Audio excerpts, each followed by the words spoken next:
Good evening, everybody. Welcome to the final race meeting of the Virtual Motorsport Online TCUK Championship, the end of another campaign here on R Factor 2, and we're at the beautiful Brands Hatch Grand Prix circuit, of course, where the real-world British Touring Car Championship finishes its campaign, and it only feels like 10 minutes ago since they did so in the real world, with Tom Ingram being the champion. Probably should have warned for spoilers, to be honest, but with me, Chaz Draycott, in the commentary box this week, I'm delighted to have with me Paul Jeffrey, my partner in crime for the Motorsport Games this year, the FIA Motorsport Games this year. And Paul, it's been a wonderful time since then, but it already feels like so long ago since we were at Paul Ricard. But a virtual Brands Hatch, I'd say, is just as good, really. Hello, sir. Hello, everybody. Yes, the south of France, beautiful weather conditions, glorious circuit, incredibly entertaining environment, versus my office in Sheffield. Yes, this is a much better place to be, Jazz. But no, thanks very much for the intro, man. Great to be here. Hello, everybody, on the big wide world of the internet. And yeah, touring car racing. Me likey, me like. Brands Hatch as well. Not a bad combination to end the year. Not at all. It's going to be a wonderful night of racing. And let's not forget that the championship has already been wrapped up here. Matt Richards is the champion, basically. Dan Kell, unfortunately, not going to be here this evening to be racing with us, which is a big shame, but at the end of the day, we all know that real life comes first when it comes to sim racing. No, and of course, well, might not do, but sim racing always comes first. lack of commitment banned for next season. Oh, that's it. I will not be returning to a box. But still, we were discussing it before we went live that this is going to be a bit of gloves off racing now for these drivers, isn't it? They're just going to be able to go all gung-ho and entertain us for 3 races this evening. Oh, absolutely. I mean, touring car racing, you know all about it in a real and a virtual world. It is get your elbows out. If you come into the pits at the end of the race and you've still got wing mirrors, that you're doing something wrong. But now, this is literally 3 races where you can just celebrate the joy of doing what we do. The drivers are all well-versed in what these cars can do. They're used to each other. They're used to the championship.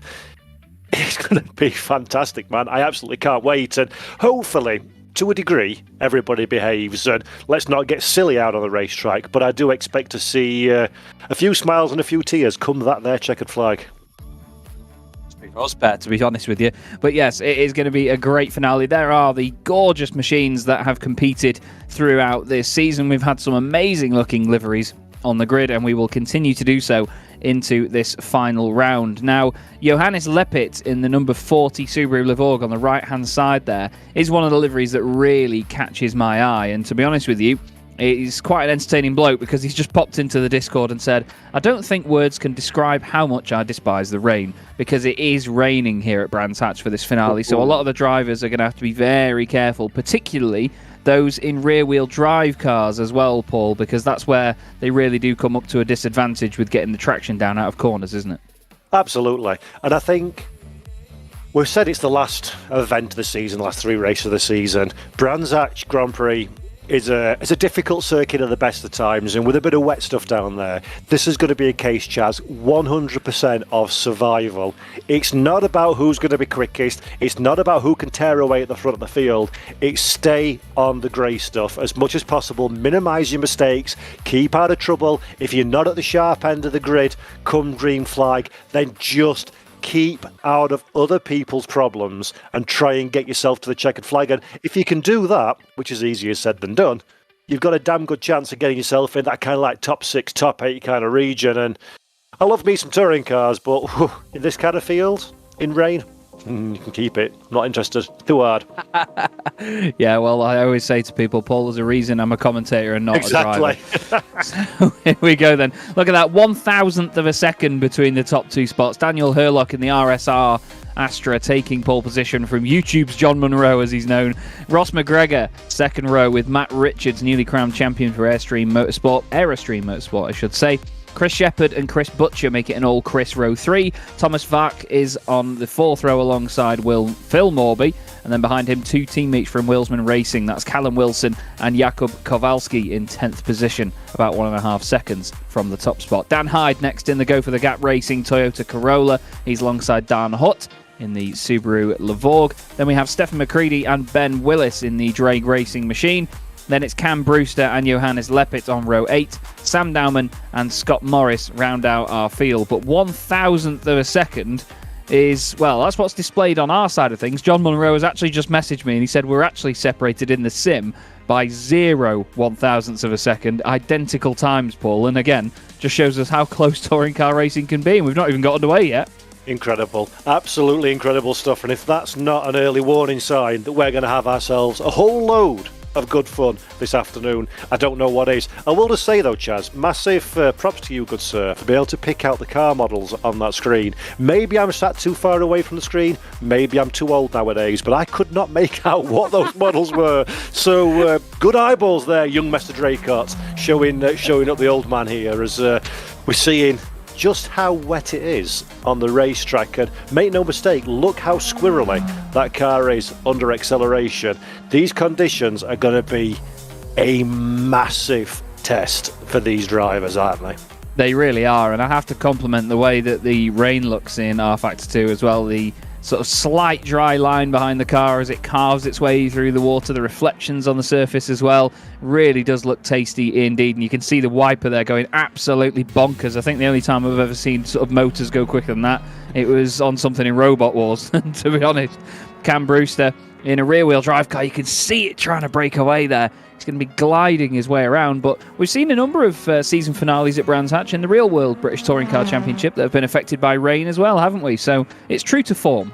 Yeah, absolutely. It's a great way to sort of level things up a little bit for the last race. It's good that there's no real championship charges. Look how difficult it is on this outlap. Now, in a touring car, in R-Factor 2, the tyre model is obviously incredibly detailed in the same. I work for R-Factor 2, go to Steam and buy it now. But the way that it affects these touring cars, you've got 1 or 2 laps, especially in rear-wheel drive, where you need to get a bit of a tyre warm-up anyway, regardless of the weather conditions. Added into the fact that the track temperature and the ambient temperature is a lot colder, the circuit is, as you can well see, completely sodden with water. This, Chaz, for the opening 2 or 3 laps, I expect to see the front-wheel drive cars in the ascendancy, just until the rear-wheel drive cars start to get a little bit more grip underneath them and start to make their way forwards as the race kind of unfolds. But it's going to have an interesting impact on tyre longevity as well, I think. We know that the front left is often limited in terms of how much meat you've got left on the tyre in dry. But in wet conditions, that's going to even out a little bit, I would imagine. Yeah, definitely. And I mean, even last time out at Silverstone, the weather, well, it wasn't raining all the way through, but by the end of the race, there was a dry line emerging, and there were drivers that were so much quicker than others as the race went on. And to be honest, I think, based on how heavy the rain is here, we might not see a repeat of that, but it can very quickly die down, so we'll have to see. Herlock and Butcher are very close for P2 in the Drivers' Championship, I'm told by Matt Richards, so we need to keep an eye on them. There was only about 12 points between the two of them, and bearing in mind you can get a maximum of 22 in each race when you get fastest lap as well, and of course you can get all sorts of points from all sorts of places.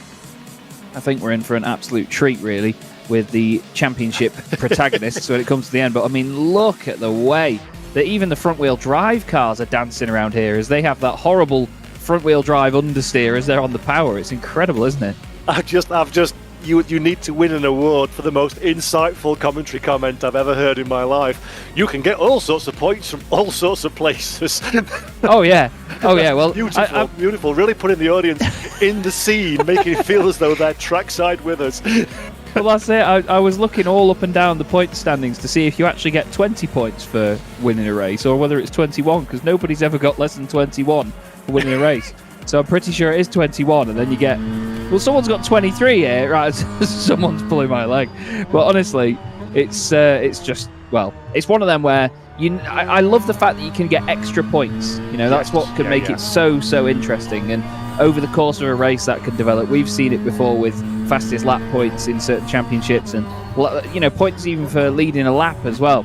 You know, that can really throw the cat amongst the pigeons, because even if you just lead the one, then that is an extra point overall. So I'm excited to see whether any of that comes into play as well, to be honest with you. Interesting to see how the water is being affected by that wiper blade there. Clearly set off in a different direction for Dan Hyde, but anyone but Dan, to be honest with you.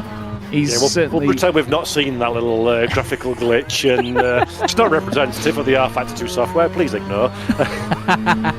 It's just Dan. It's just Dan hide things. If Dan can find a way of doing something, he'll do it. Bless him. This is another Dan that we need to keep our eye on, though. The RSR Vauxhall Astra. It's one of the prettiest cars on the grid, if you ask me. It looks stunning. It's invisible.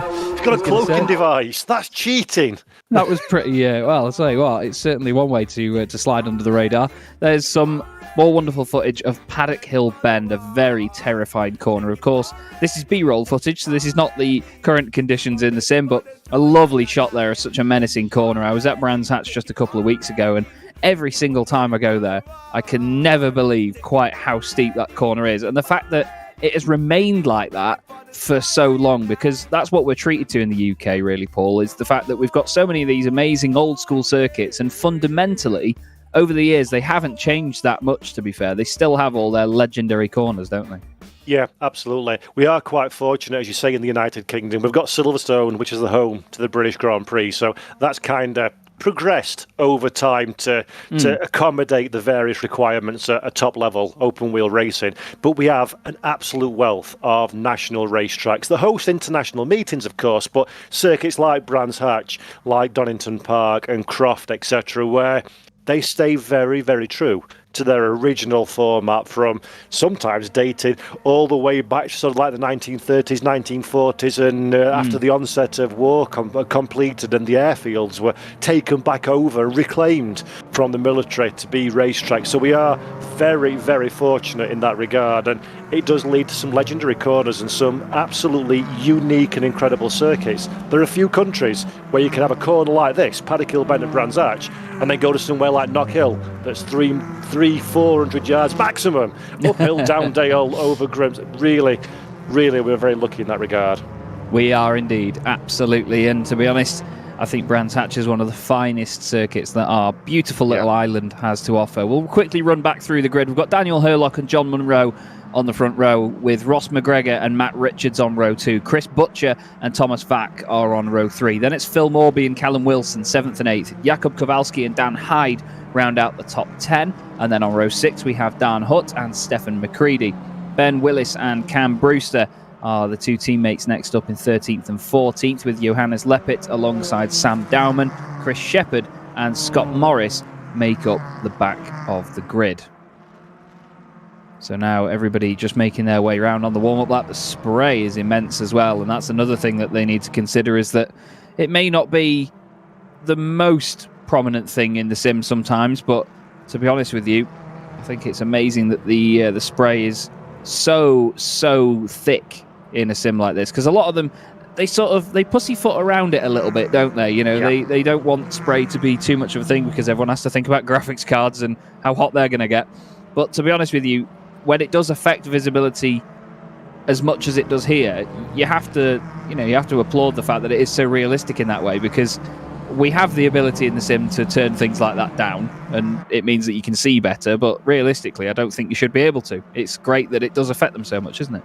It is, and it took us long enough, but now the rain spray is rain spray coloured rather than grey, which was massively frustrating as an employee of Studio 397, but we fixed it, and it now actually looks like rain spray, which is great. And yeah, I love me some wet conditions, I must say, and it's like I say, it's a leveller amongst teams, cars and drivers, and it adds a little bit of spice, which is never a bad thing, old chap. Not at all. And we're looking here at Scott Morris in the TR powered by Geeks Energy Subaru Levorg, and he's been around on this formation lap. He's had a bit of a spin up at Sheen Curve, and he's going to make his way now onto his grid spot. And the final spot is taken, and the first race of the night is about to get underway in the VMO TCUK from Brands Hatch Grand Prix circuit. And the revs will rise, as indeed will mine. The front-wheel drive cars struggle off the line, but look at Matt Richards in the BMW from 4th on the grid, straight to the front, through the middle, past John Munro, past Ross McGregor, and of course, past Dan Hurlock. Dan now defending from John Munro, as sideways in the background goes his RSR teammate Thomas Vack, very, very sideways. We look there at Chris Butcher in the THR car, who's made his way up into 5th position now, up towards Druids. Everybody tiptoeing their way up there. The circuit goes away from you very suddenly at the apex, and then you try and get back on the power downhill, and the car's got no grip. Phil Morby there in 6th place in the horrendously liveried Fordota, I think he called it, or the Fordota.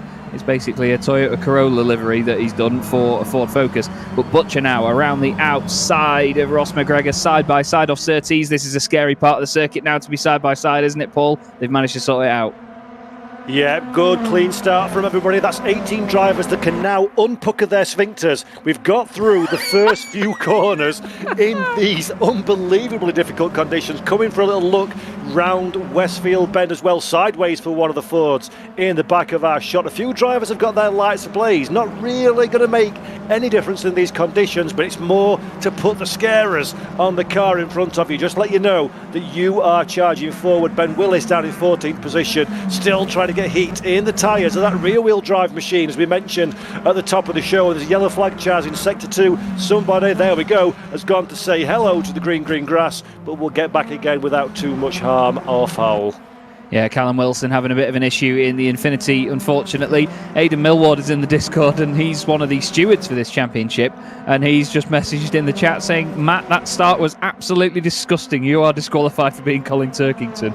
And it was honestly a very disgusting start indeed. It actually reminds me, I'm not sure if you remember, Paul, I know your BTCC knowledge is very strong though, Stephen Jelly got an incredible start a few years ago as well. Well, that's not the best start for John Munro. He's off into the gravel and back on again.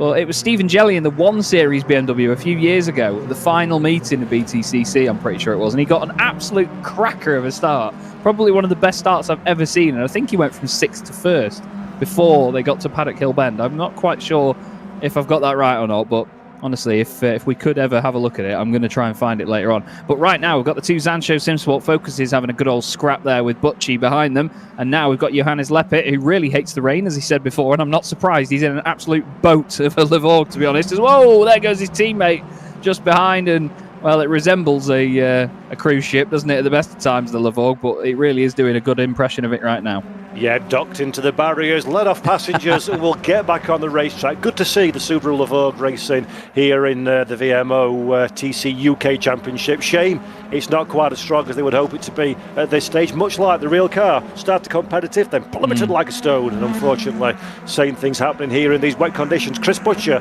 4th position, so far having a good drive. And again, I said at the start of the show, I expect the rear-wheel drive cars to take a little while to come into the road. Matt Richards making me a complete and utter liar on that one. Got to the front of the grid, as you would expect from a rear-wheel drive. They're lightning off of the line, and he seems to be quite comfortable ahead of Dan Hurlock at this moment in time. Half a second advantage, but crucially, clean track in front of him. Downside to that one, Chaz, as you well know, racing in the rain, if you're at the front, yes, you've got a clean windshield. Yes, you can see where you're going, but you're the first one into the conditions as well. As the second place man, all you need to do is mirror it, and you've got that safety net. So, difficult position for Richards to be in, but the longer he holds on, the more that BMW will start to come on song, and the more comfortable he'll become. Yeah, definitely. But right behind him, though, now, Daniel Hurlock has taken a couple of tenths out of him. And to be honest, Hurlock is a man on a mission here because he's got a championship position to fight for. He and Butcher will both overtake Dan Kell in the championship as long as they just score some points this evening. They can definitely jump him. They're only 9 points behind, really, coming into this one. So even in this race, they'll do that. But Hurlock wants to make sure he's got as many positions under his belt as he can get because Chris Butcher, in 4th place in this race at the moment, is only a couple of positions back, so he's having to do a bit of damage limitation, but he may feel a bit of pressure to try and move forward past Ross McGregor, so I'm intrigued to see how that fight goes. He's the filling in a Zanshow breaded sandwich at the moment, but Daniel Hurlock on the headlights, he's flashing the lights now, he's telling Matt Richards, look, I'm on my way here, I'm on my way in this wonderful Astra. I still think the Astra is one of the best looking NGTC cars there's ever been. It's such a beefy bit of kit, but you can see Richards is having a bit of a wiggle around. He might be struggling slightly, but I mean, all the guys in the championship know that he's got that BMW wrapped around his little finger. Everyone really praises him for how well he drives it.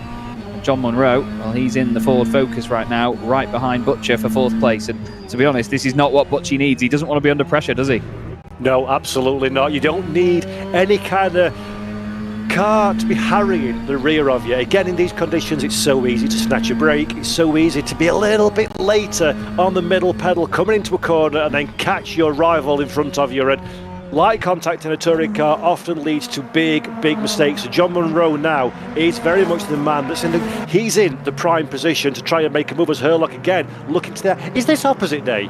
I am sure I've just said the BMW is going to get stronger. And what does he go and do? Starts dropping back. This is becoming moderately irritating, and we've only got lap 4 of 15 and there's 3 races to go. I am not making predictions, but I will say, look at that flashy light. That's something new in our Factor 2. It took us 15 years, but we got there. Flashy lights at last, as we see in Herlock now.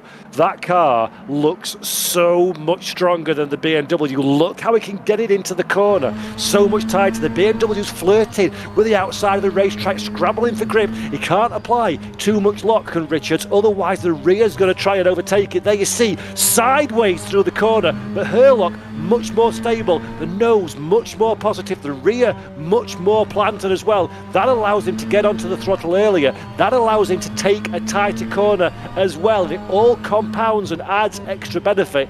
Dan Herlock is looking like a man that's going to be making an overtake in the next couple of moments if he's not too careful. Richards under all the pressure in the world, which means, Chaz, he'll take a 10-second lead in the next 5 minutes because I just said that.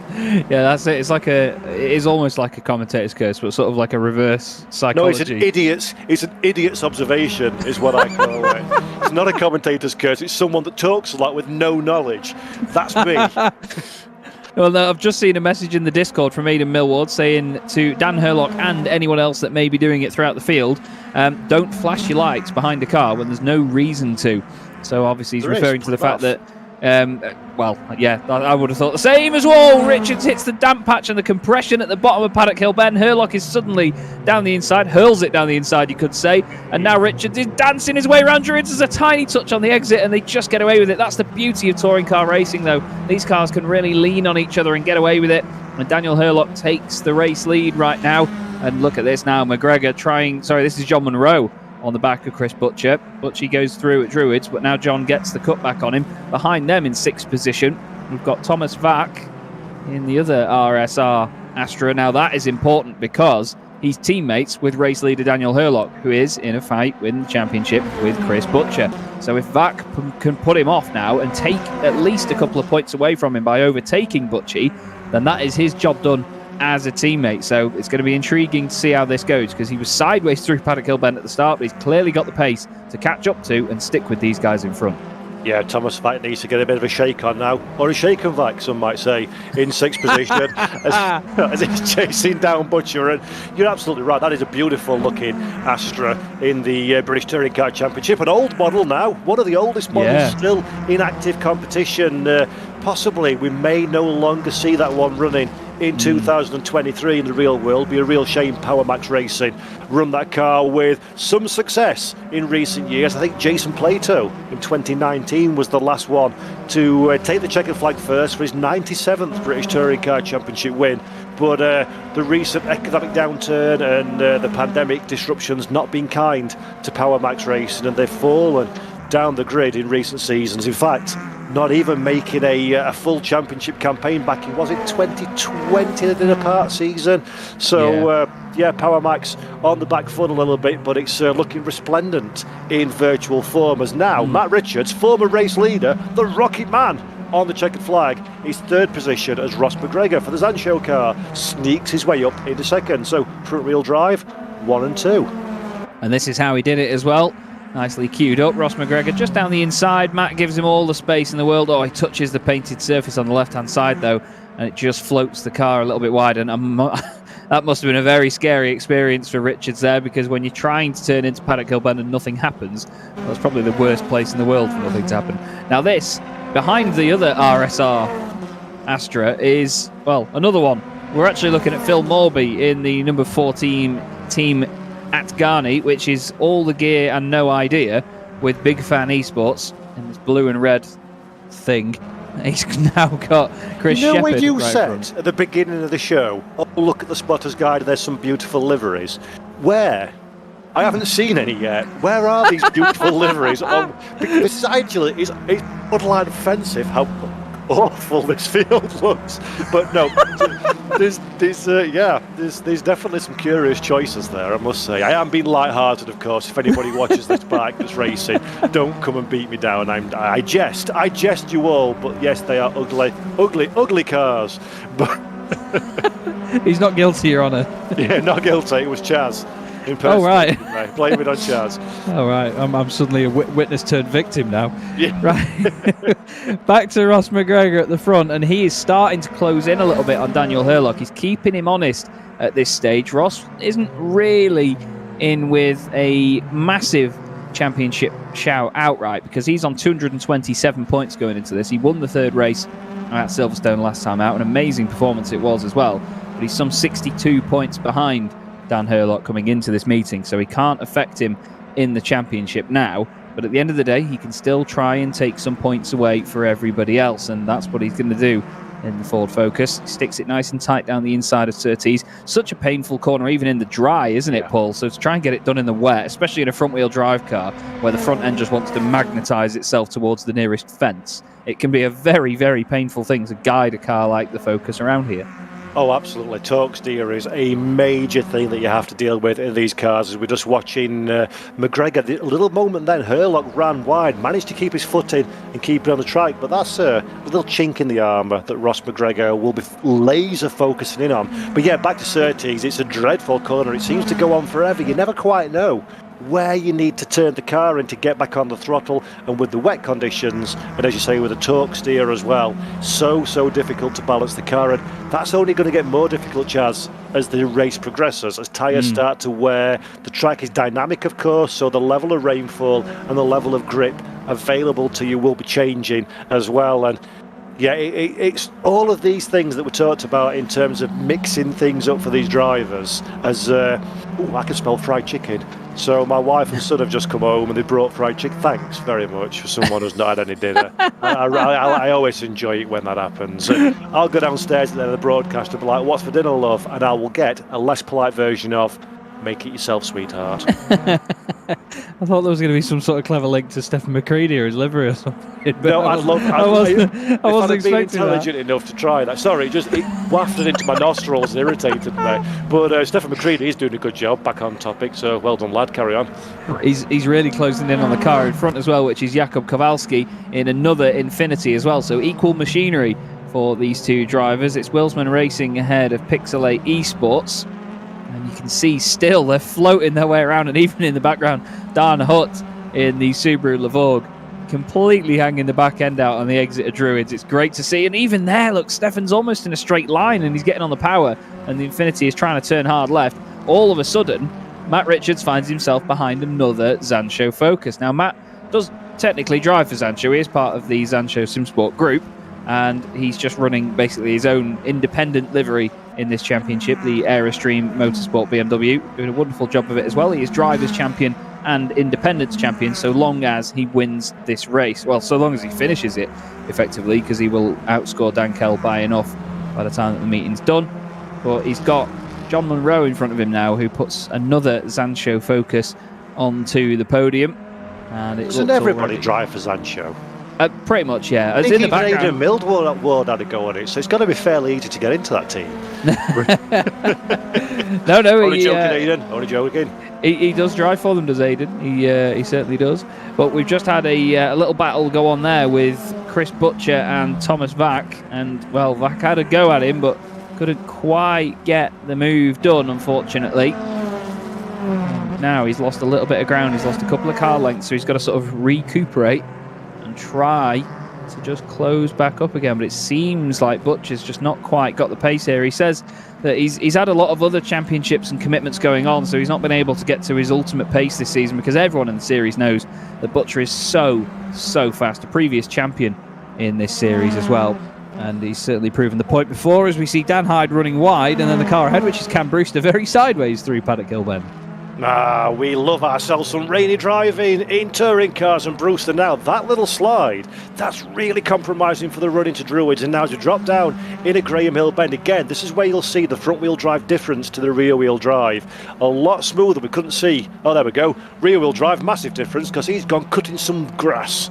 So Dan Hyde, easy overtake there. No problems whatsoever. And Brewster needs to be a little bit careful getting back onto the racetrack, not to be collected by the eager beavers that are charging through Graham Hill bend behind him. As once again, we're looking at Thomas Vack. That is Butcher. So Butcher's position very much on the chopping block at this moment in time in 5th and 6th. But Vack is the man on the move. The little Vauxhall showing good in these here weather conditions. And it just goes to show, doesn't it? Different cars, different wheelbases, different sort of mentality to how the car is engineered. They all have different outcomes depending on the track and depending on the conditions, don't they? Yeah, they've all got their own little nuances, and that's always great to see. That's the word I was looking for. It's not like it's just a copy and paste job underneath of the same car, and that's what we love about this. You know, every car has its own physics and its own behaviour, and to see that even in different conditions at all the different circuits, like you say very rightly, Paul, it's just wonderful. Really is it's very natural to watch as a motorsport fan. You know, we're here to simulate real racing at the end of the day, and when they do it so well, it's just a joy to watch it, and it just makes you feel like you are watching real racing. And everyone always says, and Jimmy Broadbent famously said during lockdown, of course, that the cars may not be real, but the racing is. And it's in moments like this where, well, you can't argue that he's wrong, can you? Not one bit. Thomas Vack now, though, right on the back of Chris Butcher. And, there's a car off in the background there. We had Cam Brewster on our screen there. It's Johannes Leppit that was off in the Lavorg on the exit of the final corner. He's just got back up to speed and then back down towards Paddock Hill Bend. And, well, you can see that he's tiptoeing the car around. But this battle for 5th position, very intriguing, and this is going to blow the second place battle in the championship wide open, because if Thomas can just keep the pressure on Chris Butcher and maybe force him into a mistake, it's going to give Dan Herlock a decent points advantage. Now here's Johannes Leppit, and look at that. Ooh. He gets on the throttle one way then the other. Now I was commentating at Brands a few weeks ago, and even the trucks were doing that. The back end, when they were grabbing a gear just over that little lump in the middle of the start-finish straight, they were completely sideways, even still when they came past the commentary box. It's a terrifying bit of circuit, but everyone always forgets about it until it comes to tricky conditions, don't they? Yeah, well, it's easy to do, isn't it? Straight line, you think you're okay, you get on the loud pedal, and then before you know it, you're kind of recovering from whatever's happened. And it's just dawned on me. The Butcher car, I'm trying to think, that livery rings a bell from somewhere. That's very DTM-esque, isn't it? Where the Opel used to race. That's where it reminds me. It kind of like accentuates the flared arches, the little blue flashings as well. So I do like that one, actually. That looks really, really quite nice indeed. And speaking of Butcher, he does seem to have dug around and found a little bit of lap time. I'd love to say that I could find the live timing link for this broadcast, but I can't, so I have to go on what I'm seeing on track. And it does seem like Butcher's starting to eke out a couple of yards advantage over Vack behind. So that'll be interesting to see if that's purely a case of circumstances. Are they going to catch up to the back of Richards and he's going to act as the cork in the bottle, or is Thomas Vack just biding his time a little bit, dropping back in order to close back up again? And in fact, Chaz, once again, because let's just make Paul look like an idiot today, as soon as I say that one, Vack closes right up to the back of Butcher once again, nullifying the last 30 seconds of mine, yours, and everybody watching's life. Sorry about that. Well, that's just part of racing, isn't it? Absolutely is. And this is, well, it's the Newton's cradle of motorsport. It goes one way, then the other, very, very quickly, and much to our disappointment sometimes when we can see a battle in developing and then suddenly it disappears and fizzles out very quickly.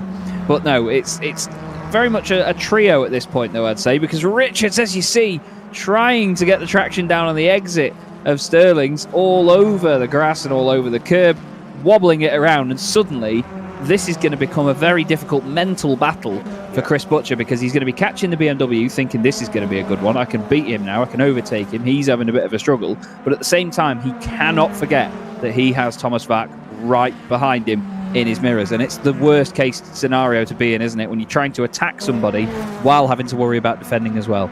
Tell you what, though, that Richards BMW looks absolutely disgusted in these conditions. Absolute seesawing away at the wheel. Look at, he's never pointing in a straight line at any given time. You can see the rooster tails of spray coming back off the rear. Watch him now, coming through Graham Hill Bend. Armfuls are opposite lock. You've got to be careful on that painted curb as well. There's even less grip on there than there is on the tarmac. And Richard hemorrhaging lap time at this moment in time. The car is 1 millimetre away from some kind of mother and father of a shunt into the barriers. And if I was Butcher behind or Vac behind him, I'd be more concerned about collecting that BMW when it recovers from whatever crash it's having than trying to find a way past. And Matt Richards really showing all of the skill that we've seen this season just to keep that damn thing on the racetrack, never mind in front of his rivals. And if I was Matt Richards looking for that Independence crown, looking for that race finish,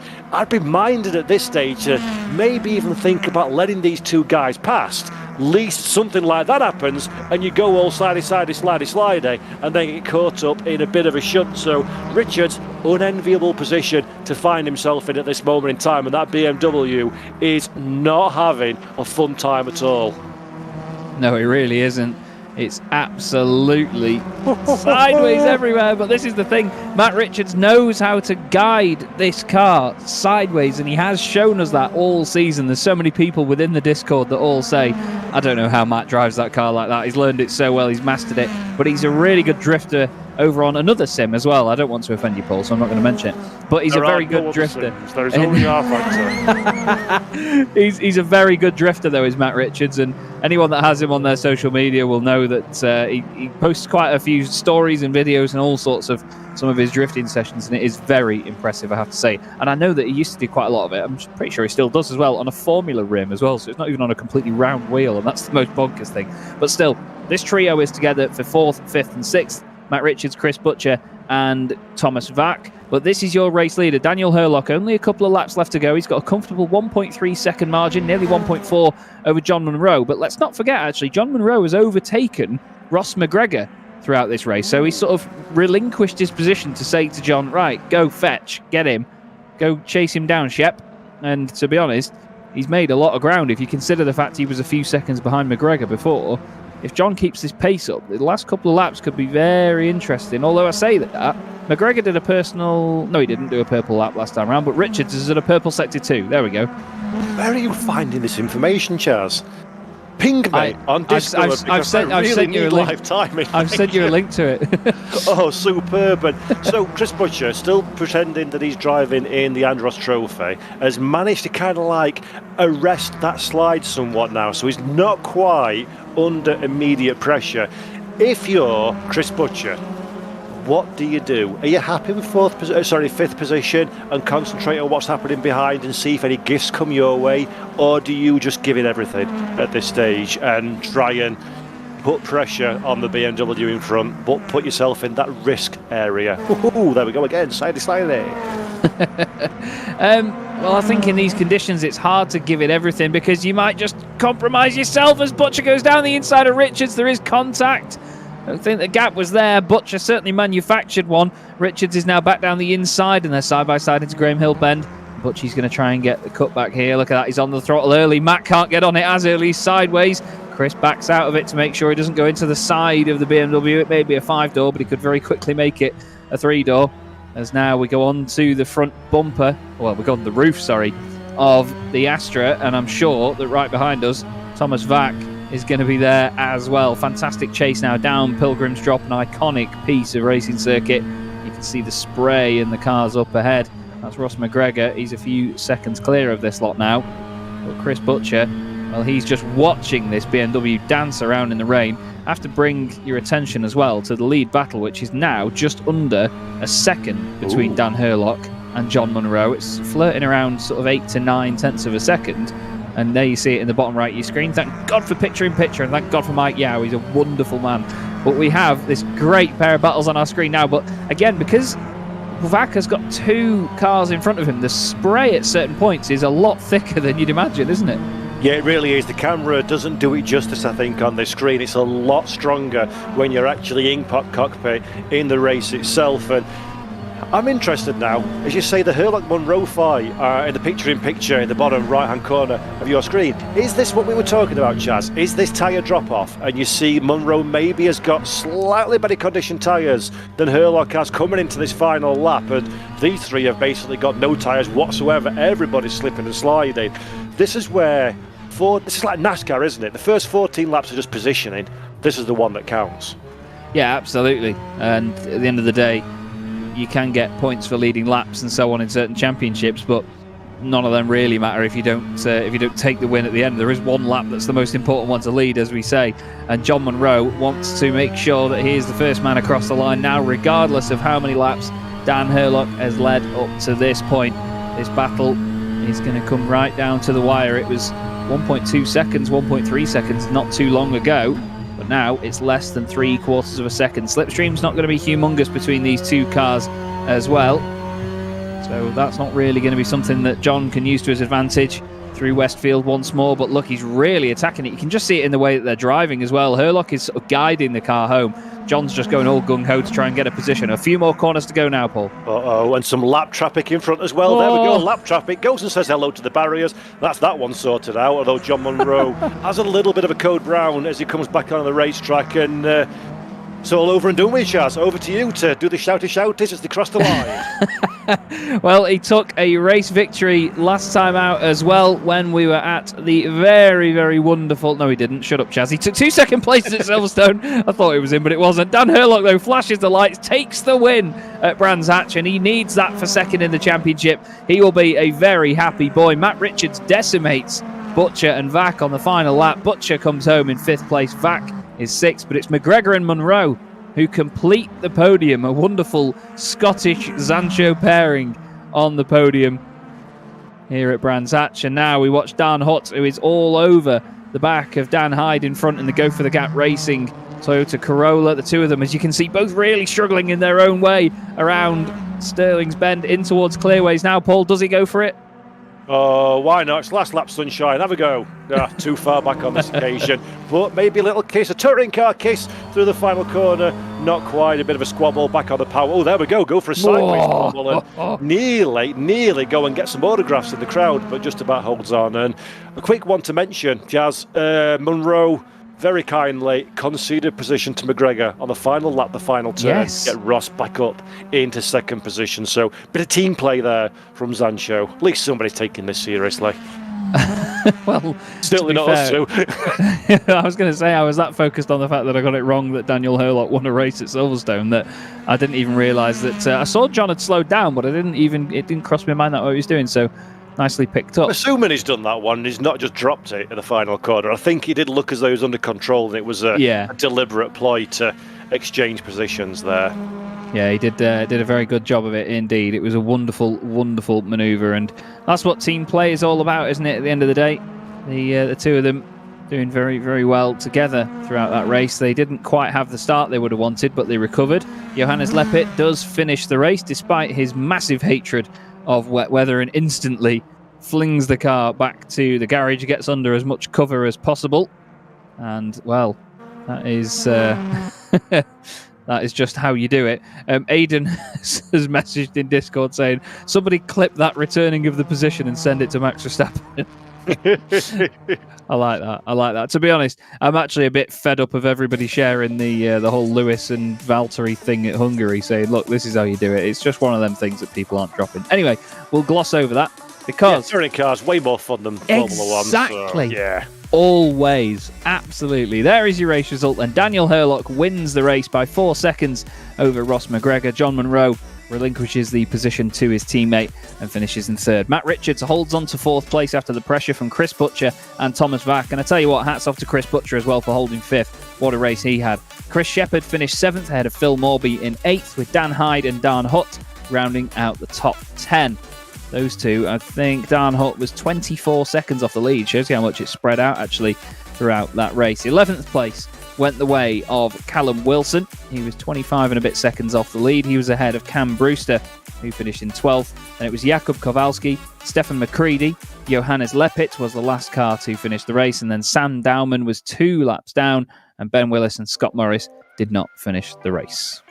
Well, I will say, Mr. Draycott, I doff my virtual cap to those drivers, despite the temptation to go bonkers and the difficult conditions in which to do it in. Some very nice driving indeed from the entirety of the field. Everybody kept it under control. We saw some good sideways action. A few people went scenery spotting, but just overall, very nice. My first exposure to this year championship, and I come away from race one rather impressed. Good driving throughout.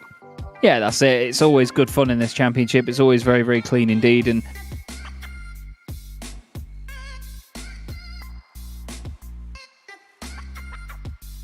oh, Jazz, we've lost you. Jazz Draycott, where far art thou, young man? He's unplugged his microphone, ladies and gents. Right. Oh. We'll be back in a few moments' time while Jazz unplugs and replugs things back in. Back again in 10 minutes for race 2, round 10, Brands Hatch Grand Prix of the TCUK 2022 Championship. See you in a moment. Don't go anywhere.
Looking sexy, looking fly. Come on, baby, dry your eyes.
Hello again, everybody. Welcome back to the VMO TCUK Championship finale here at Brands Hatch on the wonderful R Factor 2. Chaz Draycott and Paul Jeffrey here in the commentary box with the wonderful Mike Yao on production as well.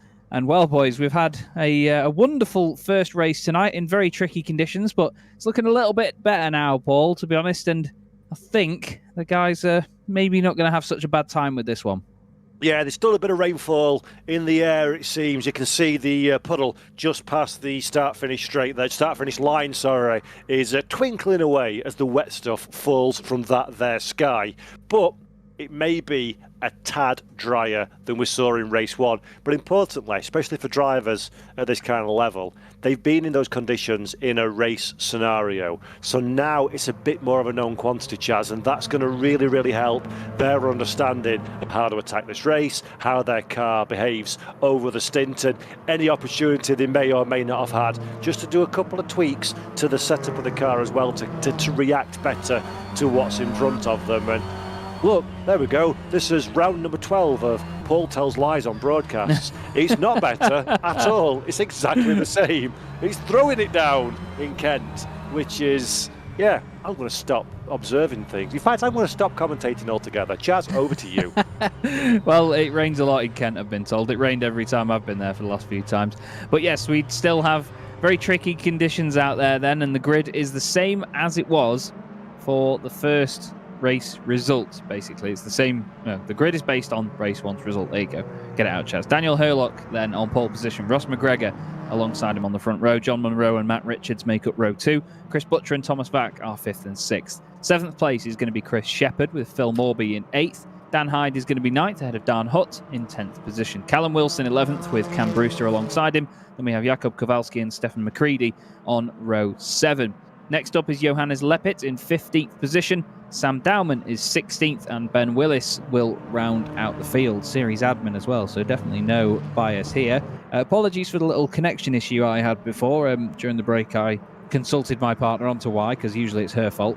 And basically, our internet is that fickle that whenever she takes a picture or a video on her phone, i.e. the picture of my son, who happened to be reading his own bedtime story in a Scottish accent when I went upstairs, when it uploads that video to Google Photos, obviously that affects our bandwidth, and so I disconnect for about a second. Pathetic. Chaz Draycott live from 1993. Yeah, that's my internet. Honestly, anyone that knows me from any of my broadcasting of other sims that I've done, it's the same. You know, for about a year, and Michael testified to this as well, our producer, when we first started working together, we could never figure out why I kept having random disconnections. Every time my partner takes a picture on her phone or has it linked up to Google Photos, or whenever it does an hourly upload or a sort of synchronization or whatever, it used to start doing that, and it used to kick me off the internet as well. Hello, Ben Willis has kicked himself off the circuit in the Infinity, one way then the other. Infinity and beyond. Yeah, Infinity and beyond the white line. Yeah, not the best moment there, but based on what you saw in the first race, Paul, any predictions for race winner in this one, mate? Predictions for race winner, no, but I expect carnage. Carnage at the end of the first lap. Sound like Craig Charles in Robot Wars Extreme. Right then, Daniel Hurlock then starting from pole position. Ross McGregor alongside him. Watch that black BMW on the right-hand side of your screen, because Matt Richards is going to do it again. 4th place all the way to the front. It is identical to race one. A lovely start by Matt Richards. That is remarkable. Ross McGregor going round the outside of John Munro, side by side. There you go. And he just about makes it, does he? They're still side by side. Chris Butcher's in there as well. They all try not to make contact. Thomas Vack is trying to go down the inside as well. Behind them, it looks like a nice start for Phil Morby. Even the focuses are sideways as they go down the hill as well. Ben Willis has shoved one of the Go for the Gap racing machines. I think that was Dan Hyde. He's the only one. So he goes around in the Corolla. He's had a nightmare start. He was inside the top 10. Everybody else in the field, by the look of it, has got away with it and not dropped position. Sam Dowman is the last car that isn't Dan Hyde at this moment in time. Not that that's a statistic you should ever repeat. But Matt Richards straight to the front once again, Paul. Amazing start.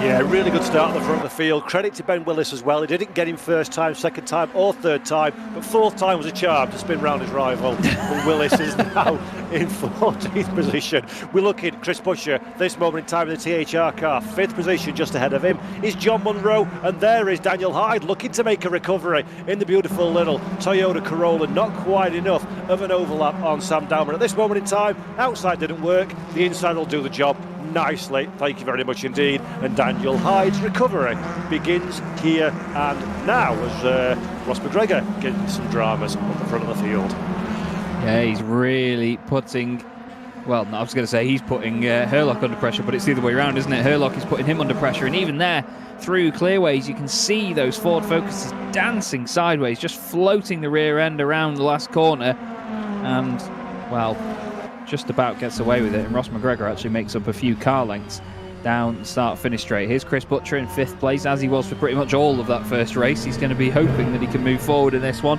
He's got John Munro right in front of him, John going this way and that way, Chris trying to dance around on the gearbox, or well, it wouldn't be the gearbox, would it, and the Focus, it's front-wheel drive, so shut up, Chaz.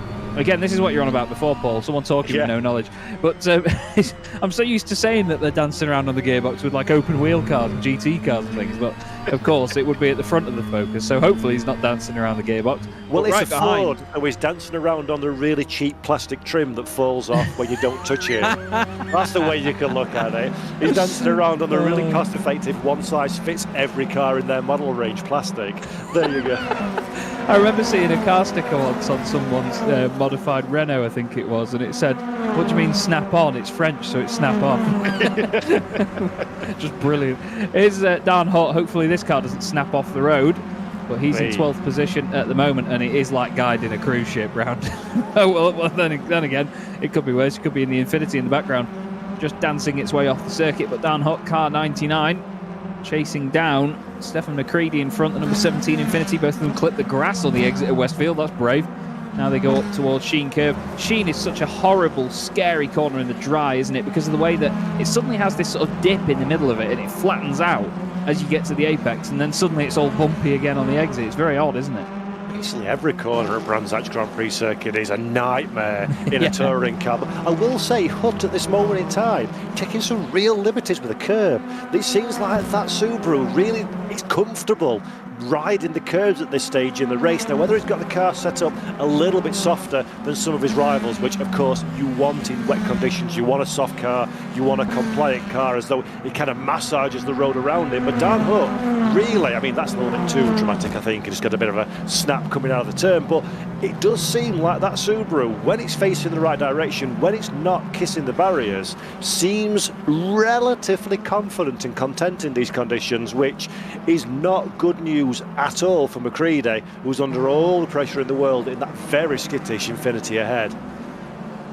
Yeah, a lot of these cars still showing us that they can behave differently, even in tricky conditions as well, but both of these two rear-wheel drive floating in their own way. It is a real shame that the Levorg didn't stay as competitive for as many years as we would have hoped it did. I mean, it was amazing when it really got into its own with Turkington and Plato, and then, of course, went on to a championship in the hands of Ash Sutton, and then in its later life it just seemed like they were struggling absolutely everywhere with that car. It was all about the sort of the way that the weight was spread out across the car, wasn't it? The weight distribution and the way that it had ride height that nobody else could really match for the length of it and so on. And it was just one of those anomalies that really works, like the old Volvo 850 estates, and even the lesser spotted Honda Civic estate that raced in the British Touring Car Championship with Team Dynamics. A lot of people forget that that car ever existed, and that was only really for a season, wasn't it, that they had that car? It's kind of like blink and you miss it, which I thought was a real sort of own goal, a bit of a miss, that one. So if you're gonna go for something obscure, which clearly is a marketing decision, but it was still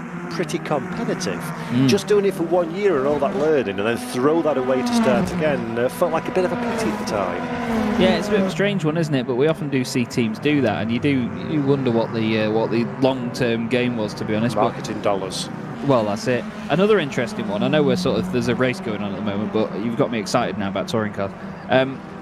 The Peugeot 308. Do you remember the orange one? God. Who thought that was a good idea? Like, oh God. Anyway, Less said about that, the better. This is Jakub Kowalski in 15th place. He's got Johannes Leppert in front of him, so he's in for a surprise at some point, I'm sure. But now he looks down the inside into Surtees. Nice and tidy stuff. And again, just highlights how fair and tidy the racing is, as you mentioned before, Paul. Yeah, the driving standards have been incredible, actually. I mean, anybody who's kind of watching this broadcast that isn't familiar with the world of virtual motorsports or doesn't understand particularly what it's like to race competitively in R-Factor 2 in these conditions, in these kind of cars, it is so incredibly difficult to keep the car on the track, to be well aware of where you are in relation to others around you, to give them racing room. The car's wanting to understeer, then oversteer, then power oversteer, all at the same time usually. It is so hard to run in close proximity, and for Jakub Kowalski as well, almost difficult to run all on his Jack Jones. So massive credit to every one of these drivers for putting on such a professional looking show. And don't forget, it's the last race of the season as well, so a lot of these guys and gals are going out there with absolutely nothing to win or lose apart from having themselves a jolly good time. Yeah, that's it. And there's a lot of drivers out there tonight that aren't going to be sort of fighting for a championship. They know that there's nothing really that they can win, but at the end of the day, they've had the season, the championships have been decided. You may as well just go out there and enjoy it now, and it's great to see that even at the end of a season, as we both know, in sim racing, numbers can dwindle very quickly when it tails off, and especially when the championship's been sorted. But it's just great to see that all of a sudden they're back on it, and you know, everyone's here because they enjoy it. They're here for the love of it. It's absolutely brilliant. We've got Mike Yao posting more pictures of terrible Peugeots in the chat. We've got the old 406s, which apparently some of them still run, the Peugeot 406s from 2001. Really, they didn't even run when they were when they were in period. They didn't run for more than a 25-minute race, but they were quite. There's something. I have an attraction to things that aren't nice looking in racing. Oh, that's why we get on so well. Yeah, exactly. I like that car because it's so foul. There was just something about it. I hated that particular rule set, the BTC rule set, which didn't help itself because it came in immediately after Super Touring. So they had something awesome. They stopped doing something awesome and brought something dog poo on stream, which feels kind of bizarre. It's like having a steak, the most delicious steak in the world, and then for your next meal having off-brand fish fingers. Anyway, back to the action. John Munro, speaking of fish out of water, is in 4th position and fancies 3rd, looks to the outside of Herlock, decides nothing doing, cuts back to the inside of Paddock Hill Bend. That'll give him the run up to Druids. Herlock recognises the threat and goes immediately to the inside. So Munro now will again get back on the brakes. So what it knows is going around the outside of Druid to try and get the inside for Graham Hillbend, but Herlock recognises the threat once again, runs the car all the way out to the outside of the racetrack, keeps it within the confines just about through Graham Hill as we run down now into Surtees. This is going to be a big ask for John Munro. Gets the car to the inside of Surtees, stops it on his markers, gets the job done, and that, ladies and gentlemen, is how to make an overtake at Brands Hatch. John Munro, fantastic stuff, picks away 3rd position from Herlock ahead behind. Great drive from the Sancho Simsport man. Yeah, that was beautiful. Really beautiful move there by John Munro, and that's exactly what you want to see. Hard racing, and, well, he has to get on with it and make a send. And to be honest, it's those moments that can change a championship and really throw things up in the air, not just for yourself, but any other drivers involved. And, well, it's just, you've got to have the guts to go and do it, especially in dry conditions, but even here in wet conditions as well. That was very gutsy stuff, and again shows the talent level at the front end of this field, doesn't it? Speaking of talent, Mike Yau's managed to find an even uglier touring car Peugeot. That was the one I meant. That was the one that was after the 307. When you first said it, I'm like, yeah, it's bad, but it wasn't. It's not noteworthy bad. But yeah, that one is. That is pooper scooper. That is. In fact, I have cleaned the cat litter with things that are more attractive than that there Peugeot. Unfortunately, the 307, not nice in its resplendent Halfords colours. But anyway, Matt Richards has decided the pit lane is going to be his friend for a while. Gets the car up on the jacks. Is that some new boots that he's putting on that one, or something has gone a little bit awry? But whatever's happened, Matt Richards now wave goodbye to a decent finishing position in this race. Real shame to not see the theatrics of the BMW going sideways. Yeah, to be honest with you, I absolutely love the word awry. Right, yes. That's what I picked up out of that. But yeah, it's interesting to see Matt sat there in the pits, but albeit a little bit unfortunate to see him sort of out of the battle. We've got a fantastic scrap going on here, though. This is the 444 of Callum Wilson, Cam Brewster just behind him, and then, of course, there, McCready with them as well. Great battle going on with Morby all at the front. Whenever I see Cameron Brewster's name, though, I can't help but think of Terminator 3. Well, anyway, blah, Captain Brewster. That was a scarily good impression of us. Like, get the job, I'll do it. He knew that if you're from Sheffield, you can do a fantastic accent. Yeah, but anyway. Speaking of which, Brewster on the inside. Good overtake. That sounded like Toto Wolff. So let's move on. We've got the 4 Infinities together now, and down the inside of Wilson. Well, he's been absolutely freight trained. Oh, a bit of contact as well from the 85 of Ben Willis, who makes it down the inside, and it's the 444 that loses out. Callum Wilson going absolutely backwards there, I'm afraid. And that's all it can take, though, when you're in a train like that. If you get offline or you get pushed out wide somewhere and someone makes a move on you, all of a sudden you find yourself losing not just 1, 2, 3, 4 places in that moment. But Ross McGregor now leading this race with John Munro, Dan Hurlock, Chris Butcher and Thomas Vack inside the top 5. And it's looking, well, we're only just over the halfway point, but we're looking at a potential Zancho 1-2 here. Cam Brewster now turns his attention to Phil Morby in the focus in front, and it's looking like it's not as bad as it was before conditions-wise, but then again, watch that shot back once more and then tell me again, because all of those Infinities were sideways, but they still have that rear-wheel drive advantage, it seems, off the corner, don't they? Yeah, there's a little bit less standing water than we saw in race 1. The Rooster Taylor spray is much more discreet than we saw in the first race now, which is going to start to come to the rear-wheel drive cars, as we're seeing Cam Brewster once again on the attack, looking to the outside. This is not where you need to be for the run down the dip on the Grand Prix circuit. He's going to concede that potential overtaking manoeuvre, get the car back to the inside. Let's have a look just how well the rear-wheel drive cars can get their power down. Yes, much more stable than we saw in the first race for the rear-wheel drive Infinity. So now the conditions are starting to come to the rear-driven cars. But again, that then makes a bit of a question mark, doesn't it, Chaz, about tyre wear? If you had an easier time of it last time out in the wetter conditions, now are they going to start burning their tyres up much more as Brewster around the outside of Sterling's? Great opportunity this for Brewster. Gets the deal done before we even get into Clark Curve. Good move, and now the Toyota getting swallowed up by the pack behind.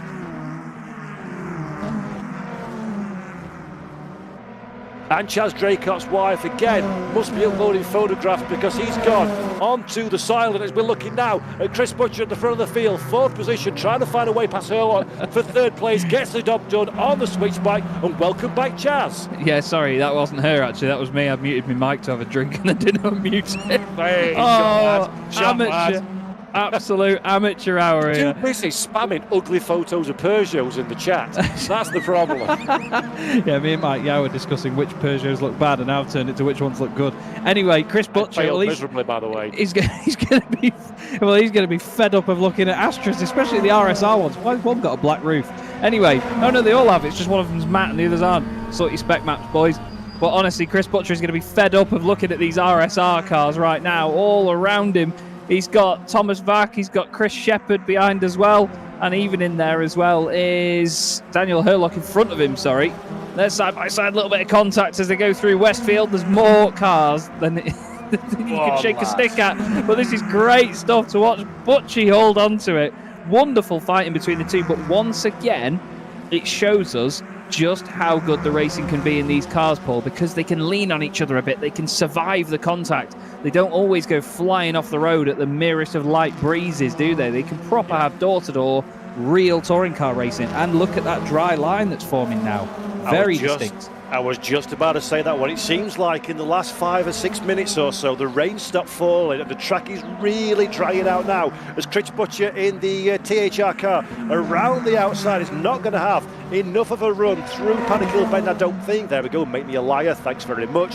He's on the outside though for the run up to Druids, and that's not the position that you want to be in. A little bit squirrely still under braking, so there's still a bit of greasy surface out there as the two cars try to become one, and once again Ross McGregor gets the position at the front of the field. But let's go back now to the Butcher fight and Hurlock, still side by side for the third corner in a row. Can they get it done now at Clearways? Hurlock to the outside, Butcher on the inside. Butcher runs to the middle of the racetrack. There we go, on corner exit, and runs out of space for Hurlock. Good job there, and now Dan Hurlock has got himself an angry hornet of cars behind him trying to find the way past. And they'll all be screaming at him as well in chat if they're all together, because they're all his teammates as well. They may have different spec maps on the cars, but they are all teammates together. That's Daniel Hurlock, Thomas Vack and Chris Shepherd. Well, Chris Shepherd's half on the road anyway. Some of them headlights ablaze. And Chris Butcher will be very happy now to have cleared Hurlock. He's going to be hoping to get further and further away. We've got a yellow flag in Sector 1. Someone having a little bit of a mishap. That's very quickly withdrawn again. But it's Zancho first and second, THR in third, and then we've got the three RSR cars, 87, 66 and 11 behind them. Cam Brewster is 7th, Stephen McCready 8th, Ben Willis 9th, and Callum Wilson is currently rounding out the top 10. But here is the lead. Well, I was going to call it a battle, but I don't think it is a battle as much. These two Zancho Simsport focuses are just working together to move forward now, and it's one of those important moments in a race, isn't it, Paul, where when you are working with your teammate, if you do go by one another, well, I was going to say you don't want to hold each other up, really. You want to do it on the straight, but again, they're making us liars, aren't they, mate? They're good at this. Welcome to my world, buddy. There we go, John Munro to the inside. He'll get that one done. No harm, no foul there. 3 wide. 3 Astras. What do you call 3 Astras on the same bit of tarmac? I don't know. Absolutely no second-hand resale value. So Ross McGregor now drops down to second position. Big question, Chaz. Who's going to pretend that they're insightful and read Aidan Millward's comment in the chat and pretend it's our own observation? You or me?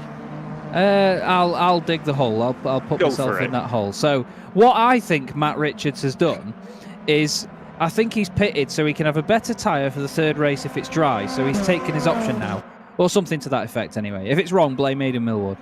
Yeah, exactly. And if it's right, then it's because you've got two absolute finger-on-the-pulse commentators calling the shots. And there is Matt Richards with said change of tyres. And look, note how there's no blue sidewall. Has he got himself some slick boots on there, which are coming alive? Because just remember how far back that BMW was when it made its stop.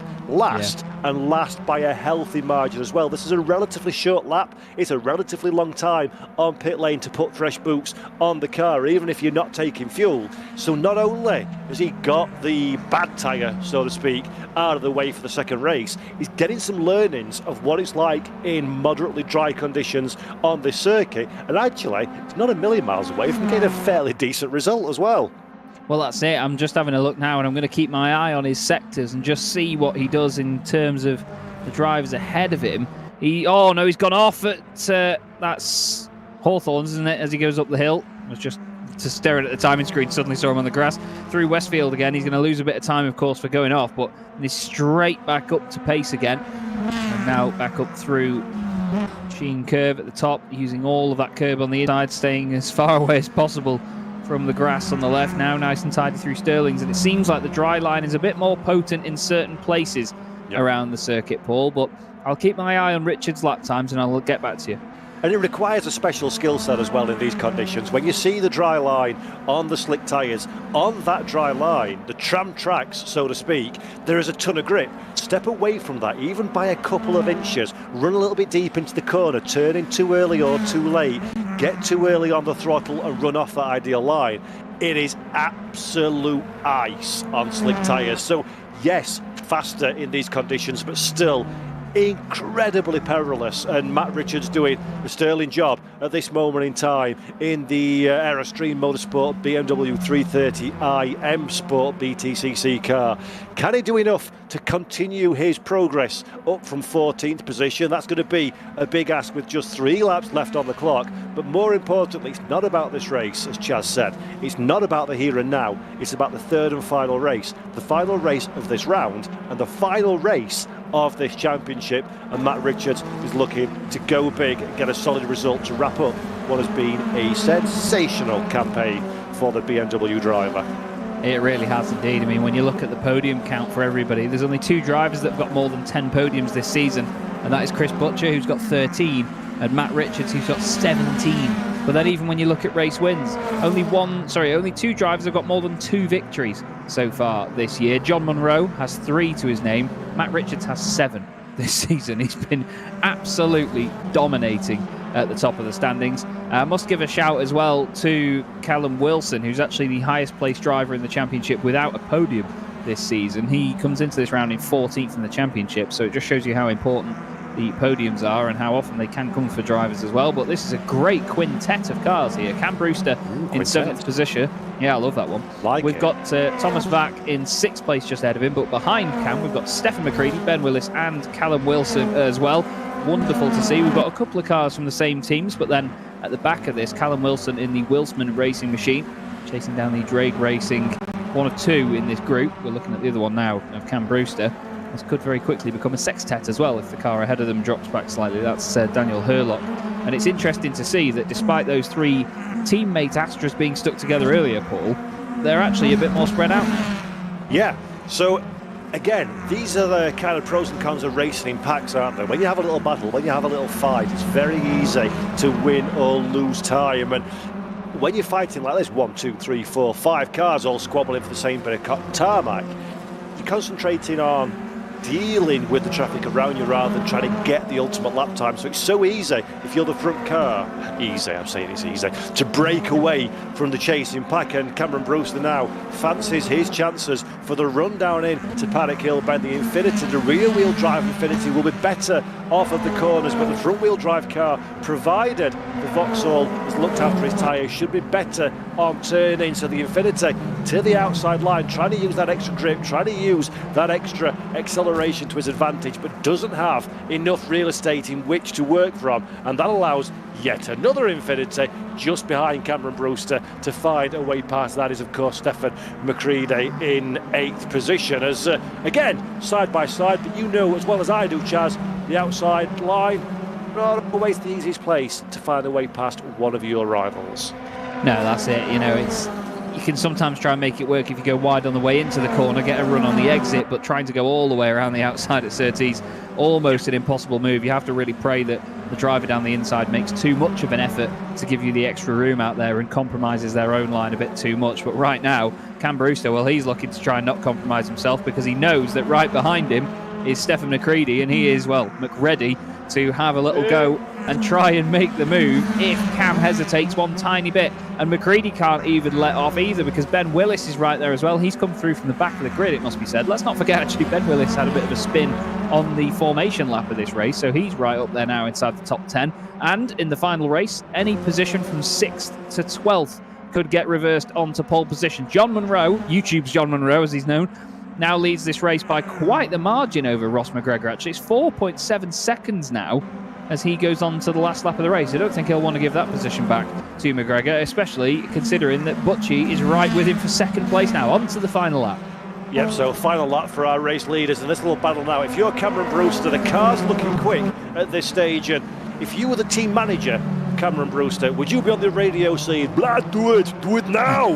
When it comes to that overtake, I'm sure you would be, but he actually seems to be more defending now as the 2 Astras come together at the front of this little battle pack. Yeah, that's it. I think it's just going to be one of them cracks and makes a mistake here. That's all it's going to come down to. And there could be quite the chain reaction from it as well, as Brewster is all over the back of the Astra right in front of him now. This is not an easy time to be. Sorry, it's Dan Hurlock, isn't it, in the 86? Oh, no, sorry, it is the 66 of Thomas Vack. I saw that Hurlock was at the front of it, but he's actually been sort of reeled in as well now. Apologies, got the numbers the other way around. But now they're right together, and there's a trio ahead of them as well. As Shepherd has gone, and down the inside of Vack goes Brewster. Very decisive move. Here is Chris Butcher on the back of Ross McGregor into Sheen Curve once more. Ross McGregor slides the car sideways through there. He tries to hold on to it. There's not quite a car's width on the right-hand side by the time they close up to the white line for Butchie, but Chris has got a fantastic run off the corner. He's going to be on the outside of Ross McGregor into the final corner. Chris Shepherd's going to have a look down the inside as well. Is he? No. He's going to wait for this to all go to pot in front of him. Butcher around the outside at Clearways. What a manoeuvre in the Astra. John Munro takes the win. That's his 4th win of the season. And Chris Butcher, with an amazing manoeuvre, gains himself some more championship points. What a finish that was. Butchie 2nd, McGregor 3rd. Superb stuff as this little battle pack now crosses the line as well. Thomas Vack in 7th position across the line. McCready holds on to 8th. Ben Willis moves up into 9th place as well. And it's quite clear to me that wet tyres on a drying track, everybody's tyres are absolutely cream crackered, and the checkered flag could not come soon enough for each and every one of them, not least of which Ross McGregor, who loses out right on the very death throes of this second to last race of the day. Yeah, that was epic stuff. I was looking at Matt Richards' lap times. He's on a purple sector 2 on that lap, and does he do the fastest lap of the race at the end? He does. Wow. A 1:36.1. That was 3 seconds. 3 seconds quicker than John Munro. A lot of his other laps were only about 1 to 1.2 seconds quicker than the race leader, so he wasn't reeling them in a massive amount, but right at the end there, 3 seconds quicker than the race leader, and that was John's best lap as well, right at the end of the race. So amazing stuff by Matt Richards, just not quite enough to get in the result that he would have wanted from the end. So John Munro takes the win. Chris Butcher 4.5 seconds back, but he beats Ross McGregor with that amazing move at the very end. That was beautiful stuff. Chris Shepherd hangs on in 4th ahead of Daniel Hurlock. Cam Brewster moves up to 6th. Thomas Vack is 7th ahead of Stephen McCready and Ben Willis, with Callum Wilson rounding out the top 10. Jakub Kowalski is 11th. Phil Morby recovers to 12th after a spin on the first lap. Johannes Leppert 13th ahead of Matt Richards. Dan Hyde, Sam Dowman and Dan Hutt finishes 17th. We got everybody in that one finishing the race. Dan Hyde has messaged saying that he accidentally started the race on softs, which is probably why he went completely backwards in the first lap before he even got turned by anybody, and that's not it's not an ideal strategy, is it, to be fair? No, absolutely not. But big shout out to Ben Willis, actually. Started at the back of the grid, got himself in a little bit of drama, but still recovered to 9th position. So a tidy little drive there from Willis. Absolutely, yeah, really good recovery. We will now wait and see what the reverse grid draw will be. That will get drawn very shortly. But what we'll do in the meantime is we're going to have a quick break here on the VMO TCUK. Myself, Chaz Draycott, and Paul Jeffrey with Mike Yao on production. We'll be all back in about 10 minutes' time. We'll see you soon.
referee here for the VMO TCUK Championship finale from Brands Hatch. It sounds like something an Italian man would call a yogurt. Anyway, we've got Paul Jerry joining me in the box here. We've gone a little bit insane because it's the end of the season. We've got Mike Yao on production, and we've got one more round ahead of us now, Paul. It's been a great night so far with different conditions. And, well, I'm super excited to see what this very final race has to offer us. What do you reckon we're going to see in this one on a drying circuit? It's going to be fantastic. Cannot wait for this one, Chaz. And, most excitedly of all, as well as it being a dry circuit, reverse grid. So take it away, dude. Let's know who's starting from the front to the back. Yes, indeed. And on this reverse grid, we have Phil Morby on pole position. Jakub Kowalski joins him on the front row. Callum Wilson is third with Ben Willis in fourth position. And then the third row is Stefan McCready and Thomas Vack. Next up is Cam Brewster and Daniel Hurlock. And then we have Chris Shepherd and Ross McGregor rounding out the top 10. Chris Butcher will start 11th, John Munro 12th, and that tells you exactly that it was a full 12-car reverse grid for the final race of the season. That's exactly what you want to see. Plenty of action guaranteed. Johannes Leppert 13th, Matt Richards 14th. Dan Hyde is going to start 15th, hopefully on the right tyres this time. Sam Dowman is 16th. Dan Hutt is in 17th. Dan Kell makes it back for race 3, which is great to see. He may not win the championship, but it's awesome to see Dan make it back for the final race. And Scott Morris in the TR-powered machine at the back of the grid. Superb stuff, and on behalf of touring car fans and sim racers everywhere, I'd like to apologise for the liveries on show, on your screen with this reverse grid. Certainly noteworthy colour schemes. Philip Morby in particular at the front of the field is rocking Paint Shop Pro. No, jokes aside, I take the mic just for jest, but they're definitely very colourful and makes our life easy, doesn't it, as a commentator, apart from the two identical infinities behind. Yeah, that's all down to numbers, which I can't quite see very well. No, look, the wing mirrors are a different colour. There we go. You've gone for like colours that are almost identical, but they are different. Yeah, that'll do. We'll go with that. One of them's a single digit, one's a triple digit. We'll go with that. Jakub Kowalski, I think, is car number 6, and then his teammate is car 444. Callum Wilson in third place. Callum's one to watch in this, you know. I reckon Callum and Ben on that second row of the grid certainly could take a victory here if they just keep it tidy at the start, and they've got that rear-wheel drive advantage, and to be fair, so have the first 4 cars behind Phil Morby on this grid as well, so Phil's going to feel a little bit worried here.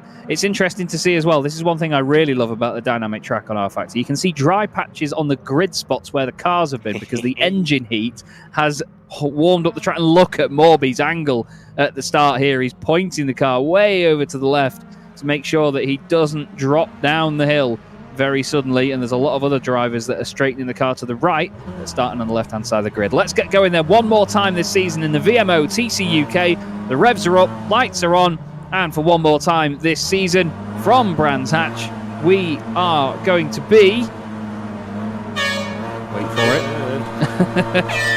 I usually build it up too early. There we go, and we're away, and look at that second row of the grid already. Fantastic start from Ben Willis, but round the outside, car number 9, not number 6, turn it the other way up. Jakub Kowalski goes for the lead down the inside. Callum Wilson makes contact with Phil Morby. Morby sideways front wheel drive style though, floors it and keeps it pointing in the right direction. He's now looking back down the inside of Ben Willis. Ben needs to be careful, there's a car off at the back, and I think it might have been Matt Richards. You know, I think he might have been around in the BMW.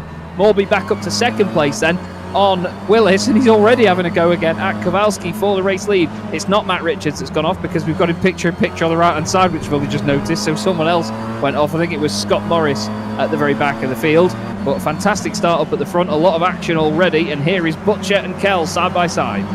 Beautiful stuff at the front of the field, really spicy from Philip Morby as well to do a good job to keep hold of just about second position. Good stand as well from Ben Willis, up in a third place. Down at the back of the field we've got Dan Horlock in 18th place, so Horlock has been in a little bit of drama in these opening few corners of the race. Matt Richards 9th position in the BMW, one of the few drivers in this field that has got relevant and recent experience of slick tyres in the BMW on the Brands Hatch Grand Prix circuit. Butcher charging his way through as well. There we go, side by side with the Subaru. A little bit of kiss and shoving, but just about makes his way through, does Butcher. 10th position, next man up the road for him is Cameron Brewster in position 9, and we've got a bit of dry stuff on the track now. Jazz, this means elbows out because it's the last time this year.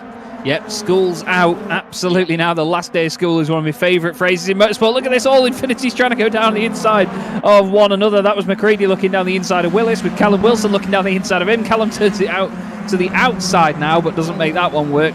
Chris Butcher there, just moving ahead of the other Infinity, which I believe is... Oh, which one was that, actually, that he was getting past there? There's a car off in the background. It's Dan Hyde. It's Mr. Kell there. I can't believe how high up the order these guys are already, actually. It was Chris Butcher going past Cameron Brewster there, and that was the move for 9th position. I was looking way further down the order than I should have been. Dan Kell's had a great first lap, though. He's come from the back of the grid, or, well, 18th place, all the way up into 11th in the first lap, and sideways for the lead. That was not for the lead, sorry. That was Kowalski for second place. Phil Morby is in the lead, and he is way gone, but there was contact there with Ben Willis and Jakub Kowalski, and well, that is the two guys that were fighting for second position, making more contact, unfortunately. And well, Ben Willis, maybe series admin, but he's not immune to a penalty. Oh, that was scrappy, very scrappy from Matt Richards going down the inside. I couldn't quite see who he was trying to overtake. It might have been Chris Shepherd. The two of them making contact. Oh no. No. That was Callum Wilson putting the car back into the middle of the road in an attempted turnaround. Don't think he expected Dan Hyde to be coming around that late, and a humongous hit as well. Kowalski now goes around. Was that Willis waiting for him? Or was... No, Willis has carried on.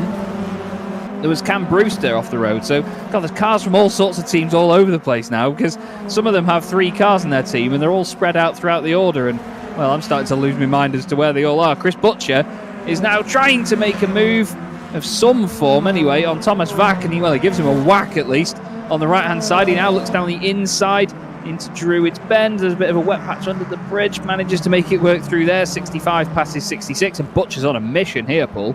Well, ladies and gentlemen, we have uncorked a bottle of bonkers and used it all the way through the field. Some drama top to bottom. Let's have a look now. This is Kowalski that you see just losing the car of his own accord, actually. So we thought Willis made contact, but that is Kowalski, unfortunately, losing it all by himself. That allows Willis up in a 3rd position. So it started off a little bit on a poo-poof note for Ben Willis at the start of this campaign today, but coming good very nicely indeed in fine touring car style for race 3. Willis, bottom step at the podium this moment in time, as yet more cars go and have a look at the finely manicured grass here at the Brands Hatch Grand Prix circuit. Not much grip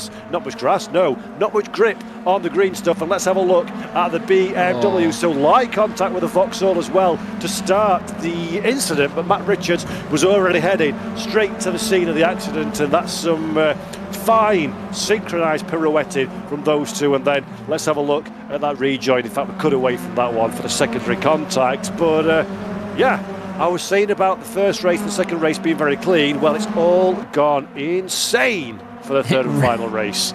It really, really has, and there was a big moment there as well for Willis. He's just been on the grass and the gravel on the exit. So here's Dan Hyde coming through Westfield at full race pace, and I imagine that he would have just expected any cars to be off the circuit when he got there.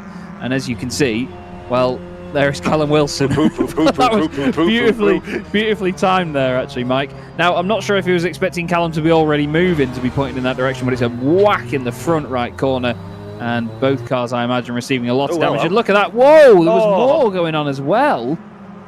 Was that Scott Morris? No, it can't have been. It was another Wilsman racing car. That was Sam Dowman that was already having his own moment, avoiding that accident, and then clouted into the front of Matt Richards, who, by the look of it, is out of this race. It was a very, very scrappy finale for Matt. He's going to be happy that he won the championship already before this one. So here he is. I mean, it's comical from that angle, really, but you can understand any frustration from Matt's side of things. You know, you're rejoining the circuit and suddenly another Infinity that, just comes out of nowhere, suddenly clouts you across the front. And the moment before that was Chris Shepherd and Matt Richards side by side. I think Chris wanted to turn over to the right a little bit to squeeze Matt to the inside, and that contact unfortunately meant that Matt had gone a little bit deep into the corner. I think he was a little bit deep on the brakes anyway, and then he smacked into Callum Wilson, and it just became a big old mess from there. There's Johannes Leppit. The wheels on that Subaru could do with being about a metre wider apart, to be honest, from where they look from behind, but that's just how the car works, really. That's how it's always worked. The body always sort of extruded further than the wheels on the Levorg. It's a very strange-looking racing car. But Phil Morby leads this race at the moment, Paul, by 5.5 seconds, or it was anyway, for the last corner or so. Well, who would have thought that the driest of the three races is the one where everybody's having themselves a crash bang wallop? Yeah, let's take a moment. There we go. That's another one of the Infinities going pirouetting through the gravel at the top of Graham Hill Bend as well. So I'm not quite sure which of our Infinity drivers that one is. Could it be Callum Wilson? Could have been Sam Doman as well. We'll come back to that one in a moment as we're looking now at Jonas Leppit in the DR powered by Geeks Racing Hyundai. No, it's not. Subaru. I'm seeing a note as well. Matt Richards, door banging with Shepherd, wasn't expecting Wilson to brake so much. Oops. So, yeah, shame there for Matt Richards to end his day early, especially considering he put the work in race 2 to get himself prepared for this third and final encounter of the day. And Ben Willis, actually off camera, has dropped down a 4th position, so Shepherd finding a little bit of pace in these early stages to move himself up to that there bottom step of the podium, just behind McCready in 2nd, and as you say, Morby currently running away with things at the front of the field. Lovely to see the reflections and the sunlight coming through now on these gorgeous looking racing machines. You can see the sheen and the finish on them, and look at that, Shepherd just turns into the side of Stephen McCready. He can't completely disappear, Chris. I don't know where you want him to go, as now Ben Willis puts his nose down the inside as well. Shepherd's certainly getting his elbows out in that Astra. It's something he's been known for before in this championship, and look at that push there from Chris Butcher. He tries to put him through there, and well, Shepherd turns in, Willis is there, and there's contact, and ultimately Shepherd is the one that loses out from that. But now the man that's going to gain from it is Chris Butcher, who goes down the inside. Does he get a tap from Kell? I don't think he does, but they nearly rub panels. And now all through this as well, Dan Hutt has got involved in this one in the Subaru. Car 99 just trying to squeeze his way through, but then again, it's 48 feet long is that Subaru, so you're not going to squeeze it through anywhere.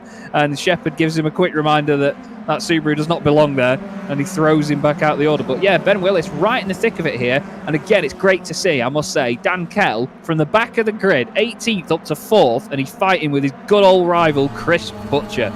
Yeah, brilliant stuff. And now we go. Dan Kell to the inside. First race for Kell of the day. Moves himself, does it? Not quite up in the 3rd position, but lives to fight another day. Still on the tail of Butcher. Meanwhile, one of the Infinities goes off track and gets back on again. Kell showing his nose down the inside. Maybe a little bit too uncommitted, shall we say, from Kell there, but he just about holds on, and luckily for him, Butcher keeps the car on the racetrack as well. Dan Hutt in the big old Subaru having a great fight as well. Hutt's car coming alive now. The dry conditions are in effect here at the Brands Hatch Grand Prix circuit, and I just don't know what's going on here, man. Everybody's thinking, should we just spend time on the grass? Is this dirt rally that we're watching, or is this R Factor 2 because there's a whole load of grass tracking, but we love it, don't we? We do indeed. I think Chris Shepherd might have come into the pits, you know. I think somebody has got a pending penalty, which is Dan Herlock, actually. No, Chris Shepherd does not go into the pits, but he slowed down and then seemingly sped back up again. He lost a lot of time. I'm not sure if he had like a slowdown penalty or something applied because of track limits. I know that sometimes you can give time back and you have to be very cautious of your track limits. Look at the glint there off the sun. That's absolutely wonderful, isn't it? Love those sorts of effects. Suddenly now Shepherd back up to full speed, so I think it might have been some sort of penalty. Dan Kell all over the back of Chris Butcher. Chris Shepherd now back in a trio with his teammates, and there's battles going on absolutely everywhere. Phil Morby's going to be loving it because he's 7 seconds clear at the front. Shepherd and Kell door banging once again as they go down towards Pilgrim's Drop. They're in the slipstream with Stephen McCready. That focus is a missile in a straight line though, and Dan Kell around the outside of Butcher into Hawthorns. Is he going to make that work? He's going to leave the room down the inside. Butcher makes that work, and he could potentially, no, he doesn't go for a move on Stephen McCready, but all the while behind them now, Ben Willis is closed back in, Ross McGregor is closed back in. This is getting more and more feisty lap after lap as down the inside into Sheen Curve. That is absolutely wonderful by Dan Kell. The two of them side by side through there, great respect, although Butcher runs a little bit wide. I think there might have been a tiny tap. Willis is suddenly on the charge now to come through. Stumbling over my own words, there's that much going on here, Paul. It's excellent entertainment though. It really is. If you're Stephen McCready now, you're going to be absolutely cacking your pants, seeing all those cars behind you. Exactly what I was going to say. Yeah, you feel like I'm sure Stephen McCready is a much faster driver, but it's like when you got one of those back markers in Formula One that suddenly find themselves on a safety car at the front of the field, and it's just like, oh, good Lord, there's so many people want that position. But McCready, holding on quite nice at the moment as Kell moves up in a second position. The fight further down the field as well is with one of the Focus cars, just about holds on. And I honestly, this could go anyway at the moment, apart from Moby at the front, who's just checked out. Well, that's the thing, though. Kell is on an absolute mission. Like I say, he is flying at the moment. Even with those battles, his last lap was 0.3 quicker than Phil Morby's. So he's really on it at the minute, is Dan, and he's starting to break away. And he's going to be hoping that Stefan McCreadie can hold back Chris Butcher for now. And, well, what might help him do that is Ben Willis putting the pressure on the Astra in front of him. Great to see so many manufacturers in this battle as well. We've got the Astra of Chris Butcher, and we've got the Infinity of Ben Willis, the Ford Focus behind. Oh, no, Ben Willis isn't in it anymore. He just oversteps it, just pushes his luck too much through Hawthorns and puts a wheel on the grass. And that's the trick with rear-wheel drive cars. You can't get away with it like you can in front-wheel drive. And unfortunately, Ben Willis finds himself in the wall after what was a great drive through the field in race 2, and even a great drive here as well in race 3. It's all come undone, and that's the sort of margins we're dealing with. Yeah, real shame for Ben Willis there. Real sad end to his adventures at the front of the field. Had a good drive, as you say. Meanwhile, Chris Butcher is getting very bored indeed of seeing the rear of McCreadie's Infinity. A little bit of a touring car love kiss through the final corner at Clark Curve. Not quite enough to unsettle the Infinity, but Butcher now on his tippy toes, getting the rear of that car out, pivoting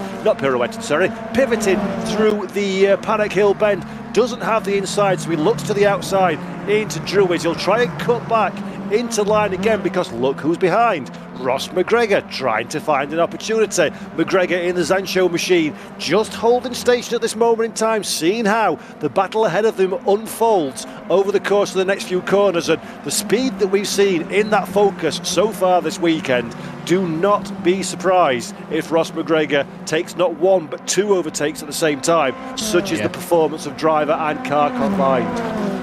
I must say one thing as well, though. Like, despite we've complimented the amazing driving standards so far, but there's a lot of drivers here that they will have a car go down their inside, but then they'll just sort of turn in when there's less than a car's width down the inside of them, almost just to make sure that they know that they're still there.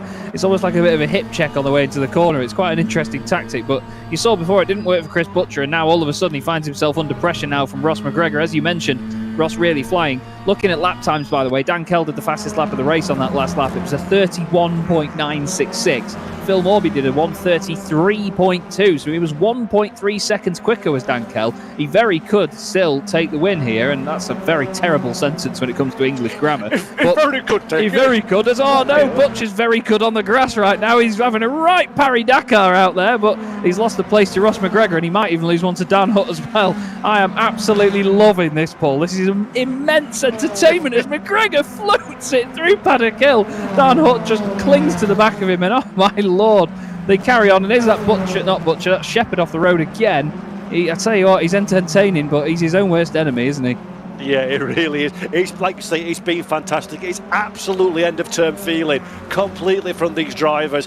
Yes, it's not like real life where you don't mind bending the car because you've got a long time to fix it. It's just everything is now. This is the last bit of fun of the year these drivers in this championship are going to have, and my goodness me, are they putting on a show. Dan Hutt, that we're looking at now in the big old Subaru, snuck his way up to 5th position. Impressive to sneak a car that large through the grid, and so has Dan Hutt, 5th place at this moment in time, and kinda doesn't really want to let Ross McGregor get too far away. So McGregor's got his work cut out, I think, over the course of the next 5 laps before the checkered flag falls. And you see, just dropping off in the background is the Butcher run. Astra behind, following that little excursion at the start of the lap. So tyre wear, I know I keep banging on about it, it's not a sexy topic, tyre wear, but it's so important in touring car racing, and now it's bone dry conditions and the cars are fighting so hard, squabbling all over the track and going off on many occasions. This is going to be the next few laps.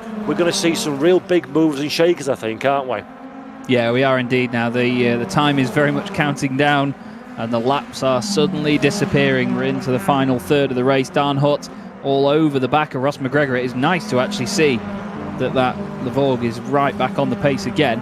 Looking at the previous laps, Dan Kell, well, he had an invalidated lap, so he clearly went outside the track limits, but it was a 32.0 for Morby. That's his best lap of the race. And Dan Kell is now 3.8 seconds behind him.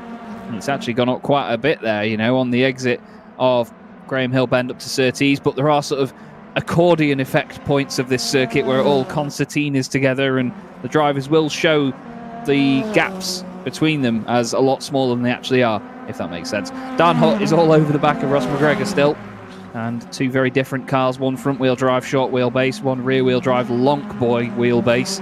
Dan Hutt certainly getting the most out of this Le Vorg right now, and it's just lovely to see it, as I repeat myself, into Westfield. Oh, a little bit of a lock up there, and he goes one way, then the other, a bit of a shimmy on the exit as well. You can tell he's really wrestling the car, and that's the best thing about dry conditions, because it's exciting in the wet when they really throw them about, but in the dry, it's even more exciting because, you know, they're on that ragged edge. There's been a moment for Stefan McCreadie. He's run wide at Sheen Curve, and all of a sudden this becomes a trio for third place. Trio. I want a trio and I want one now. And that's exactly what we've got. But you know what? Just like in race 2, I think Ross McGregor has completely shot the front tyres on that Focus. That's why he's not pulling away from Hutt behind. I'm saying that one, he's pulled away from Hutt and now he's trying to overtake third. Come on, stop doing this to me. As Ross McGregor now all over like a cheap suit. The rear of McCreadie's Infinity to the outside. We've seen this move tried and failed so many occasions. McCreadie is just going to sneak the car to the outside line. That will give him the defensive inside for Graham Hill Bend. And while McGregor is looking one way and then the other, that allows Dan Hutt to close back up again to the rear of the Focus. And if McGregor is suffering a little bit from tyre life, there we go. The car pushes wide. Hutt, nice and easy, thank you very much. A big massive gap, which is fortunate because a big massive car goes through the inside of it, and Shepherd buys into that one as well. And Ross McGregor now has it all to do. Yeah, that's really, really tidy stuff, that from Dan Hutt. I'm surprised there's no P&O stickers on the side of that thing, to be honest. Then again, they get laid off without being warned. But it was an amazing, amazing bit of driving that. He just waited his turn, literally waited his turn, and it was all down to McGregor just pushing it into Surtees that little bit too much. He was slightly offline. Dan Hutt saw it coming and just dived down the inside, and through he went. All of a sudden, though, Butcher seems to have got second win now in this Astra. It's all over the back of the Le Vorg once more. Fantastic run through Stirlings, though, by Dan Hutt. Honestly, these sort of commentators' curses, or what did you call it before? An idiot's prediction. Idiot's talking. It was, as soon as you say something, they just seem to have like a boost button where they just fly forward. It's like a terrible version of that stupid thing they do in Formula E. Anyway. We've got what, the championship? Yeah, run races. Oh, God. Right, we're in trouble now. Right, Dan Kell, there's a talking point. He's less than 3 seconds behind Phil Morby now, and he's got 2 more laps after this one. Is down the inside from nowhere. Ross McGregor. Lipinecki came from north of the border for that one. Down the inside of Chris Butcher. Lovely move. This is John Munro and Cam Brewster together for 9th and 10th. Flipping heck everywhere we look, there's something going on, but this is proper touring car racing, Paul. This is mint. I must say, what's happened to Munro? He's not worked his way through the field anywhere near as quickly as I would have anticipated. Maybe he got caught up in some of the, many of the bonkers dramas that we had over the opening few laps, but just 9th position for John Munro at this moment in time, and not really showing the pace that we've expected as Cameron Brewster holding on to the rear of that Focus. Takes a look to the inside as we come through Hawthorne Bend. Not really an intelligent place is Hawthorne to make the overtake, but he gets a good run now. We'll try and follow him through Westfield, forcing Munro to go defensive. That pushes Munro out nice and wide, down for Dingledell and Sheens. Easy overtake, good intelligent driving there from Cameron Brewster to pressurise his Scottish rival ahead, as once again we're back with Chris Butcher and the Ross McGregor do I don't I have tyres in this car, let's find out scenario. Well, there's only one way to find out indeed, and as is often the case in motorsport, you just got to throw the car around the circuit as hard as you can and just learn where the limits are. We'll have to see what these guys can manage now and see what the lap times look at as well, or look like, I should say. We call the safety car just to close things up for the last couple of laps and really add a little bit of excitement. Competition caution, NASCAR That's the one, style. yeah, exactly. Leaves on track. Leaves on track beeps. Yeah, we've got to stop. We've got to sort of call the race at this point. We've just realised we're in Kent. Anyway, Dan Kell has done the fastest lap of the race on the last lap, 1:31.354, and that is 0.8 of a second quicker than Phil Morby's, 1.9 seconds behind him now with 1 lap left to go. This is a great battle though. Stefan McCreadie in the Infinity, a little bit under the radar so far tonight, but still doing a wonderful job here in 3rd position. just going to look through the championship standings and see whether he's had a podium up to this point. He has not. His best result so far this season is only 10 points on the board for one race, and that was race 2 at Knock Hill. So if he can hold on to this, it'll be his first podium of the season. In terms of Dan Hutt, it would be his first podium as well. So both of them have a lot of bragging rights to go for here, don't they? And I will say, whichever one of these two drivers gets that podium position will thoroughly deserve it as well. Oh, yeah. Great defensive from McCready and great attacking from Hutt up to this point. So superbly impressive driving from both of these, no matter what happens over the course of the final lap. But there's a certain Ross McGregor doesn't fancy either of those taking that podium in the Zancho cars. Now he's starting to look much more lively and spirited than earlier in the race. Oh, look at that by Dan Hutt. Big commitment around the outside, but he's been his own worst enemy, and Ross McGregor goes through. Ross has had 7 podiums so far this season. 8 podiums so far this season. He's had 2 tonight, and he's going to try and make it 3 out of 3 podiums for car number 3. And Stephen McCready now just needs to hold on. He's got a little bit of a buffer, but you and I both know how quickly that can disappear, Paul. The gap at the front, though, for Morby and Kell, well, it's not closing down enough in the favour of Kell right now, and Morby's only got, half a lap now to hold on, and he is going to take what I believe will be his first win. He's only got 1 podium this season. That was Alton Park Race 3, so this would be his first win of the season, and a very important one at that for Phil Morby.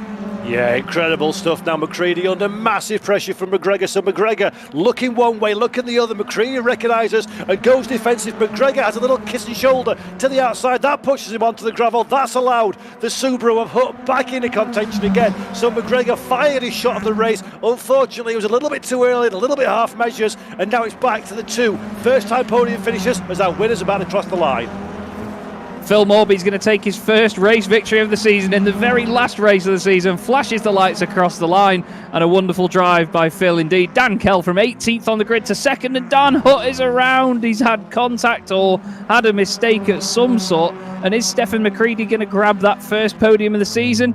I think he is as well, and he has done. Stephen McCready gets it in the Pixelate Esports Infinity. Very well done to him. McGregor is 4th and Butcher is 5th, but Dan Hutt, it all came crashing down at the end, didn't it, Paul? Right at the finale. It's a massive shame, but what a great fight between the two. And you rightly said it before, though. They both deserve that first podium of the season. Yeah, absolutely. I said on the penultimate lap, no matter what happens over the course of the final lap, they've both driven excellently, and then one of them goes and stacks it, which, no, jokes aside, they've both driven fantastically well, and that's a real shame for it to end like that one. And this is our final race result of the year, Mr. Chaz Draycott. It is indeed, yeah. Wonderful victory that by Phil Morby. Very well done to Phil indeed, despite having the worst livery we've ever seen. Dan Kell finishes in 2nd place. What a fantastic return to form that was for Dan Kell, though. He's only done 1 race tonight after turning up late, and he starts at the back of the grid and finishes 2nd. That's remarkable. Stephen McCready, first podium of the season for him. Ross McGregor finishes in 4th, so he doesn't make it 3 from 3 tonight, but still 8 podiums this season. Very well done indeed. Chris Butcher finishes in 5th. That's another solid points haul for Butchie, and to be fair, with Daniel Hurlock finishing down in 10th, I wouldn't like to try and do the maths, to be honest, and see who finished 2nd in the championship. Johannes Leppert finishes in 6th ahead of Cam Brewster in the Drake Racing Machine. Dan Hutt eventually finished 8th. That really does not reflect the race he's had. John Munro finishes in 9th. That does reflect the race he's had. It was not quite the sort of performance we'd expect from John. Dan Hurlock didn't really make any sort of massive ground up the order either, finishing 10th outright. Thomas Vack was next up in 11th ahead of Chris Shepherd, who at points was his worst own worst enemy, as we said. Dan Hyde 13th, Ben Willis 14th, and Sam Dowman joined Callum Wilson 1 lap down. Jakub Kowalski, Matt Richards, and Scott Morris did not make it to the end of the race. And again, for the champion-elect at least, Matt Richards, that's a massive shame to see him not take that one. And as you see there, especially from that first lap, Wilsman Racing had a nightmare of an evening. Yep, I think there's a lot of drivers that will go away and think long and hard about what went wrong in that race, but it's big drama for us in the box and big drama for people at home, and we like drama. Makes it a little bit more exciting than it needs to be, so not a bad way, I think, sir, to end the season. I'd like to say the season's been like it all year, but I've not watched any of them.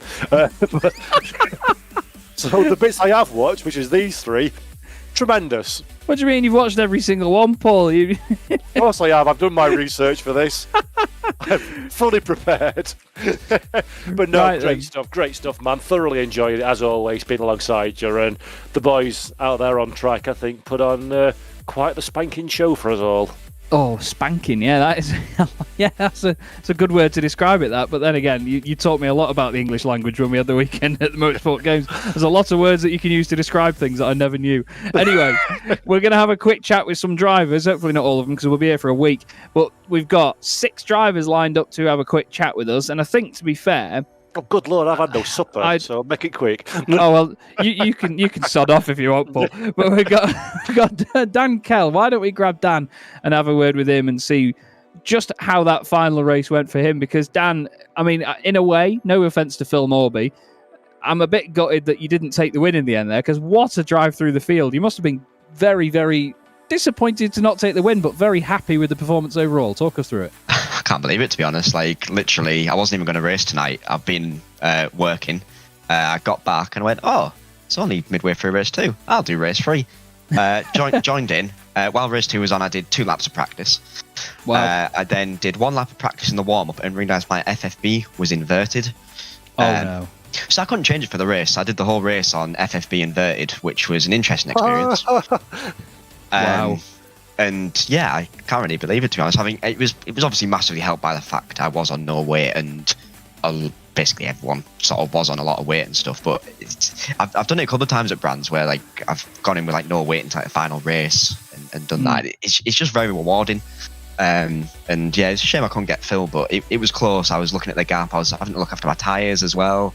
And yeah, it was probably one of the most fun races of the season. And it's always the ones where you don't really practice for and do them on a whim are always the best ones. Absolutely, and you know there was a couple of you that made your way through the order in that one. It was a bit gutting for Dan Hutt as well, because he went from P17 to P3 and was behind you basically right to the end, and then of course had a bit of an incident on the final lap. But when you're making your way through the pack like that, do you keep a reference of who's gone with you, or do you just sort of keep an eye on your own positions for well, concentration's sake? I think you do a bit. So like I noticed in the early stages, like I had John and Ross obviously trying to follow me through, and obviously I was in comms with them, and then I sort of noticed Chris as well in front. So I was like, see, I know Chris is very capable, so I sort of like I work with him a little bit, and then I never even thought of, to be honest, going for possibly the win, because I was just seeing the gap in the little mini map in the bottom just get bigger and bigger. I'm going, oh, this is done.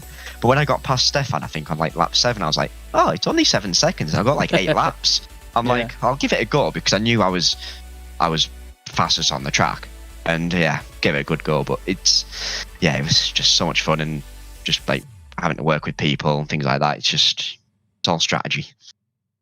And you know, it's not been the worst of seasons for you either. I mean, before we even came into tonight, you had 7 podiums and 2 race wins to your name, and in a championship that's as competitive as this, you know, you know it yourself from being a champion of it already. It's still a rewarding process to get a couple of wins and some podiums to take away, isn't it? Yeah, definitely. I mean, I didn't really come in with any expectations this season, because the obviously the first round we really struggled on setup when THR found someone in the setup that we didn't, and we thought we were screwed, and I wasn't really enjoying the car, but I sort of just grew on it throughout the season, and it's been very fun. I would have liked to have maybe snatched another win or 2, or like just stop finishing 4th, because I think in the champion I finished like 4th about 5-6 times. It's a bit annoying, but I mean, I'll take it.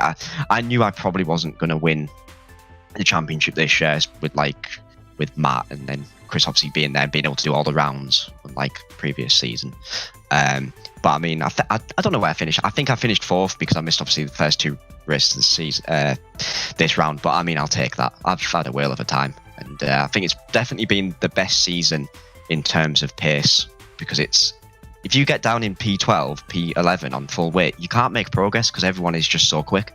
Yeah, well, that's it. I mean, at the end of the day, it's good that, you know, competitors like yourself, you can see the improvement in pace for the whole field as a good thing. You know, some people always see that as a negative and they think, oh, it's just got more difficult. But when a championship gets stronger together and the overall level of it improves, that's only good for the championship and good for the competition. And of course, it's great to see as well that you've enjoyed yourself, Dan, and that's what we're here for at the end of the day. We all do this because we love it. You know, we're not forced into doing this. Is there anyone, though, that you'd like to give a quick shout out to before we let you go? Because we've got a lot of people to speak to, I'm afraid. Yeah, I think definitely my teammates, Ross and John have been excellent all season, managing to secure that teams, just been excellent teammates. We've been working together, like sort of letting each other through if someone's faster. It's just been such team players. And yeah, that's it. Just and then Sancho, and then just everyone. It's been really fun this season. It's probably been my most enjoyable season so far. Lovely stuff. Well, it's always a pleasure to speak to you, Dan. Thank you very much for jumping in, and well done on that amazing race result. We'll hopefully see you next season, buddy. Cheers. Thanks a lot. Cheers. Well, there we go. Dan Kell talking us through the progress he made through the field there, Paul. And I mean, to come through from that far from the back of the order, it's a massively impressive feat. And well, I don't think we're going to see that many more times, to be honest with you, because as he mentioned, the level of it just keeps getting better, doesn't it? Yeah, absolutely. And with no practice, coming straight from work as well makes it all the more impressive. And it just goes to show, if you're enjoying what you're doing and the form book is rolling with you, things just fall into place. And great performance from Dan, and thoroughly enjoyed watching that charge through the field as well. Yeah, it was massively entertaining indeed.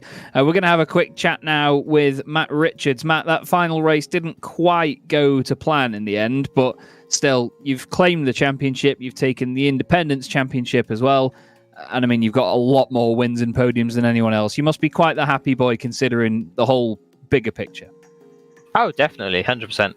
I didn't really go into race 3 with a plan. I just thought, well, I've had some dry experience from race 2. So I've got the slicks on, and hopefully nobody else has any dry experience, and just see what happens.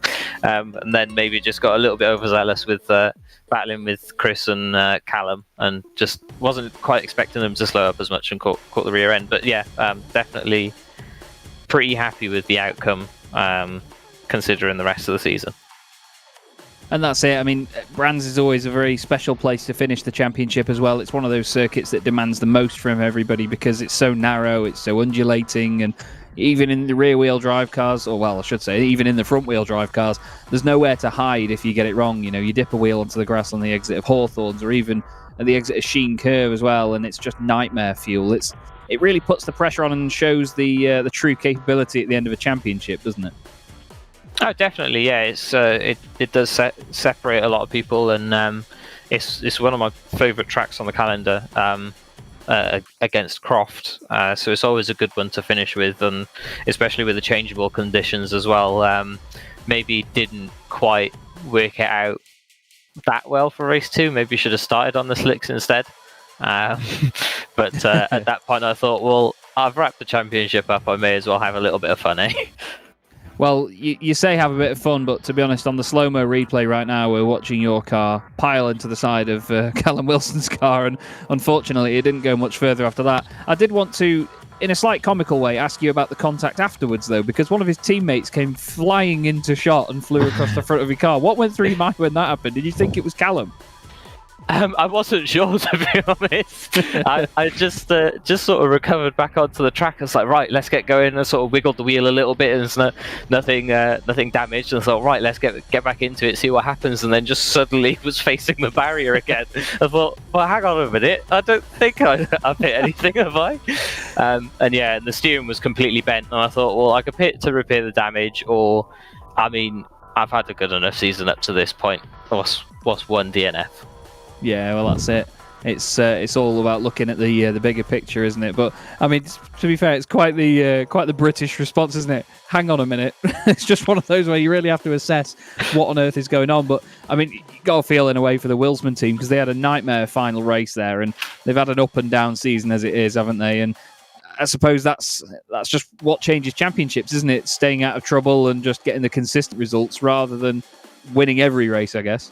Yeah, and I do feel really sorry to Callum. It wasn't intended at all. There was a bit of door rubbing going on, as with final race of the season always happens anyway. And at that point, I think everybody was in a position where they didn't really have anything to lose. But yeah, it just shows that consistently scoring the points, keeping the positions up over the season. And I mean, the run that I had, I think, if you overlook the fact that I missed a round, I think there was 12 or 15 races in a row with the podium. Yeah. So just that was really key to sort of just banking points every round. And yeah, just trying to keep as consistent as possible. Well, it's been very impressive to see, Matt, and of course you are a very worthy champion. Is there anyone you'd like to give a shout out to before we let you go? All the Xantria guys for giving me a lot of help with the setup over the season. Working on your own is a little bit difficult, and everybody for turning up to all the rounds, all the people that have helped organise this as well, all the guys on the broadcast team, you guys as well for putting in a fantastic job for the last 2 rounds, and just seeing what we can make of the next season. Lovely stuff. Well, thank you very much for your time and everything, Matt. It's been a really, really strong season. Very well done. And we look forward to your next campaign in the next season. Thank you very much. Cheers. Well, there we go. Very deserving champion there, Paul. And lovely guy all round, Matt Richards. I mean, the slow-mo footage may have been quite comical, but it's been a very serious and impressive season from him. And that's when you know you've had a good year, when the absolute nightmare race comes, when everything's all done and dusted and wrapped up. That's when you need to be fast, you need to be committed, you also need to be lucky to take championships. And good for Matt Richards that he's got the hard work done and dusted and then can afford the difficult days that sometimes come in the way of a real or a virtual racing driver. So great champion, great guy as well, as you say. And I think we've got John Munro with us now. So John, hello and welcome. Congratulations on an interesting final round of the season. Tell us about it from your point of view, please. Yeah, thank you very much. Yeah, it was a good race, to be honest. I didn't expect it because about 7:05 I realised I didn't own the track. I thought I did. So then it was a case of buy the circuit, reboot Steam, and you know what R-Factor 2 is like with packages and all sorts. So either way, we got up and running and got into the server with no expectations, but because it was wet, I think it suited me because I've gone well in the wet this year, won a race earlier. And it was basically you're kind of learning the track as you go with the changing lines and changing conditions. So that suited me, I think. And then, I had really good pace in the wet. And the main thing was looking after the tyres. So race 1, I'd lost a few too many positions early on, but then came on really, really strong at the end and got within half a second of winning. And then race 2, I did the same thing, just really focused on looking after the tyres early on. And then weirdly enough, it was Ross had much worse tyre wear. Normally we're the complete opposite. Like I loathe it because Ross normally just comes shooting straight past me with good tyres, but this time it was the opposite, so that was lovely. Managed to get past him and make him cry, and then won race 2. So no, that was really good. And then race 3 was a complete nightmare, but I had full fuel, I hadn't done a dry lap, and I was sideways about 5 times in the first 3 laps, and it was just chaos. But at that point I didn't really mind because we'd obviously sealed the team's championship and picked up some really nice results in the first 2 races. So yeah, it was a really good fun event, to be honest, Paul, and there was loads of really good clean racing as well, which is the main thing. Lots of overtaking under and over, and there was really not much bad stuff going on. So yeah, thoroughly enjoyable.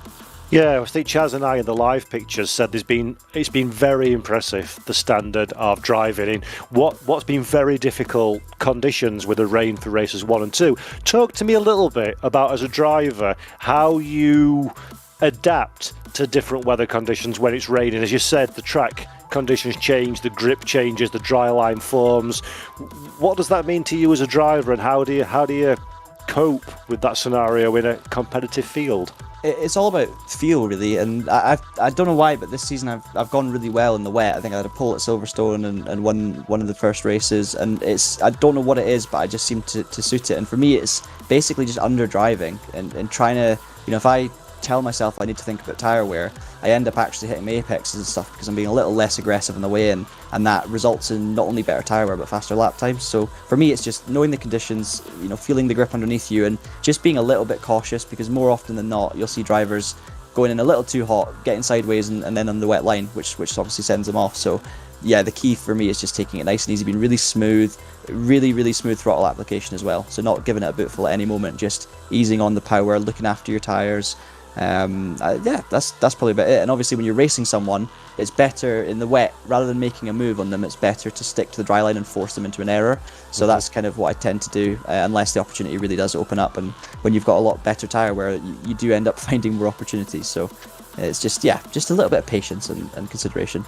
Well, I must say, it's been thoroughly enjoyable watching you throughout the course of this Brands Hatch triple header. So, John Munro from YouTube, congratulations, sir, and thank you very much indeed. Thank you very much. Can I just say well done as well to Matt for the Drivers' Championship, and obviously my teammates Ross and Dan, because they've been amazing all season. They've smashed it out the park. And I mean, Dan came into that last race with broken force feedback and no practice, and went from last to second. So yeah, those guys have been amazing, and they've been really helpful with setups and work as always. So yeah, it's been a pleasure racing with them all. And yeah, just thank you to everyone involved in the organisation and the broadcast, because it's been a really fun season. Ever the professional. Brilliant. Thanks very much, John, and congratulations again on a great season and a great final round. Thanks, guys. Cheers. Great stuff there, Chaz, from John. Always a pleasure to talk to him. Yeah, definitely. He's always just such a pleasant guy. You know, he finds the positives in everything and has a very neutral outlook on a lot of things. And you know, that's what you need in championships like this sometimes, because, like you said before, you can have very tough days in such a competitive season. So it's nice to see that even just in his interviews as well. And we're now going to speak to another man that also had quite a tough night at points, but certainly an entertaining one. Paul, if you want to take it away with Chris Butcher. Thank you very much, Chris. Congratulations on, as Chaz quite rightly said, an incredibly entertaining 3 races. We thoroughly enjoyed the trials and tribulations. What did it feel like from your point of view behind the wheel? Yeah, thank you. It was a lot of fun. Yeah, I mean, the wet conditions always give you an unpredictable race, and it wasn't particularly easy to drive in the front wheel drive car, but it sort of came to us through the race because the rain got worse, and Matt started struggling, and he sort of fell back through the pack. So yeah, it was nice battling with people. I kind of got the setup a little bit wrong in race 1. Changed a few things up, and it worked really well in race 2. And yeah, it was just nice to have some really good battles with people, really. And yeah, proud of that move on Ross at the end of race 2. That was mate, mate, that was unbelievable. But yeah, I mean, I'd been threatening to get by him for a little while, and I was just trying to size up where I could get past, and I kind of figured out if I could put him a little bit offline down the sort of penultimate straight, then I had a chance of getting through, and I saved a little bit of push to pass specifically for that. So yeah, it just about worked out. Yeah, that was a beautiful pass. But actually, I mean, this is my first time in this championship for this round, and I've said on air a few times, the level of driving standards, even in atrocious weather conditions, has been incredible. Can I hear a few words from you about what it's been like as a competitor this season, and how you've found the racecraft and the racing across a pretty varied calendar of events here in the Touring Car Series? Yeah, there's been some ups and downs, to be honest with you. I mean, the start of the season went really well for us, and there's been a few sort of car updates along the way as well, which have either made the front wheel drives easier to drive or made them harder to drive. You know, it's sort of flip-flopped the whole season, really. So there was a little phase in the middle of the season where things were getting a little bit heated, and you know, Aidan, who's the steward, had he had a few stern words with a few of us, and got things back under control. So yeah, it's been pretty decent. You know, there is a mix of talent in VMO, and I quite like that about the series, because you've got some people that might not be quite as quick, but they've got an accessible form of, you know, touring car racing. But then there's a few of us sort of a bit more towards the front that have, you know, me, Ross, John, Matt, Phil, we've known each other for a long time. You know, we've probably been racing together now for the best part of 12, 13 years. So yeah, we know each other quite well, and we know to be respectful with each other and what have you, and just have fun, basically. So yeah, it's, you know, like I said, ups and downs, but it's been pretty decent overall. Yeah, it's certainly been very entertaining. And before we let you get off for the evening, is there anything you want to say to any teams or any partners, or anything you want to say to anybody before we say goodbye to you? Anybody to thank? Well, I think the biggest thanks have to go to VMO for putting this on, because obviously without all the hard work that they do, it wouldn't be possible. And I know I've been critical at times, but you know, we've got to remember that everybody puts the time into this for free, and we've got to appreciate that. And obviously to yourself and Chaz for coming along and doing some of the broadcasts. And then finally, obviously, I need to say a big well done to Matt for winning the championship, because he's just been phenomenal this season in that car. You know, you can say what you want, but Matt's a great driver, and he's done a great job this year. Brilliant stuff. Thank you very much, Chris. And we thoroughly enjoyed watching you race over the course of the season. So big well done to you, and hopefully we'll see you again in future editions. Thanks very much. Thank you. Cheers, Chris. And again, Matt, sorry, not Matt, Chaz, that's been very entertaining to see Chris over the course of this weekend, hasn't it? Absolutely. I'm used to being called Matt. My brother's called Matt, and people often confuse us, even though we look nothing alike. It's just he's better looking. Honestly, though, yeah, Chris has been a star. You know, I raced against him last season, and even the season before that, I believe it was as well. And you know, he's a very competitive bloke. You know, and even in sim racing, it's very easy to let that competitive edge get the better of you as well. You know, and Chris is he's mellowed out a lot, it has to be said, but he's at heart, he's still a really lovely bloke, and he knows the right way to go about things. You know, and it's just great to have a chat with him about the season and how it's been, and he knows it's not been the best season for him, but still right up there in the standings, and that's what matters come the end of it. And being right up there at the end of it, well, that certainly matters to Phil Morby, because Phil, finally you get the win this season, mate. And I mean, it didn't come easy at the end though, because good old flipping Kel was reeling you in, wasn't he? Oh yeah, I mean, I had a bit of a poor start on that wet side, and just kind of managed to kind of cover quite quickly, and then shenanigans happened behind me, and it was just run away. And I think I got lucky with the Infinity. There was like an Infinity blockade going on, and then Dan Kell slipped through it, and it was just kind of managing those softs and just managing everything. And yeah, it was. I literally started the last lap with 2 seconds. I'm thinking, just don't mess up, don't mess up. Goes wide at turn 1. Don't mess up, don't mess up. Goes wide at turn 3. You know, kind of. No, it's good. It's my first win, I think, at VMO as well. Well, that's what a time to do it as well, because now you ride the high all the way through the off season into the next season, and that can be so important. I was going to ask whether you're still cursed by the time that we had a wonderful scrap here on track, and I decided to commentate as curse you while we were driving next to each other down the straight. I was having memories of that going down, like, because I had Chucky, a friend of mine, kind of telling me like gaps, just kind of keep it all cool, and I was just thinking like, yeah, this is what happened last time. Yeah. No, it was just kind of.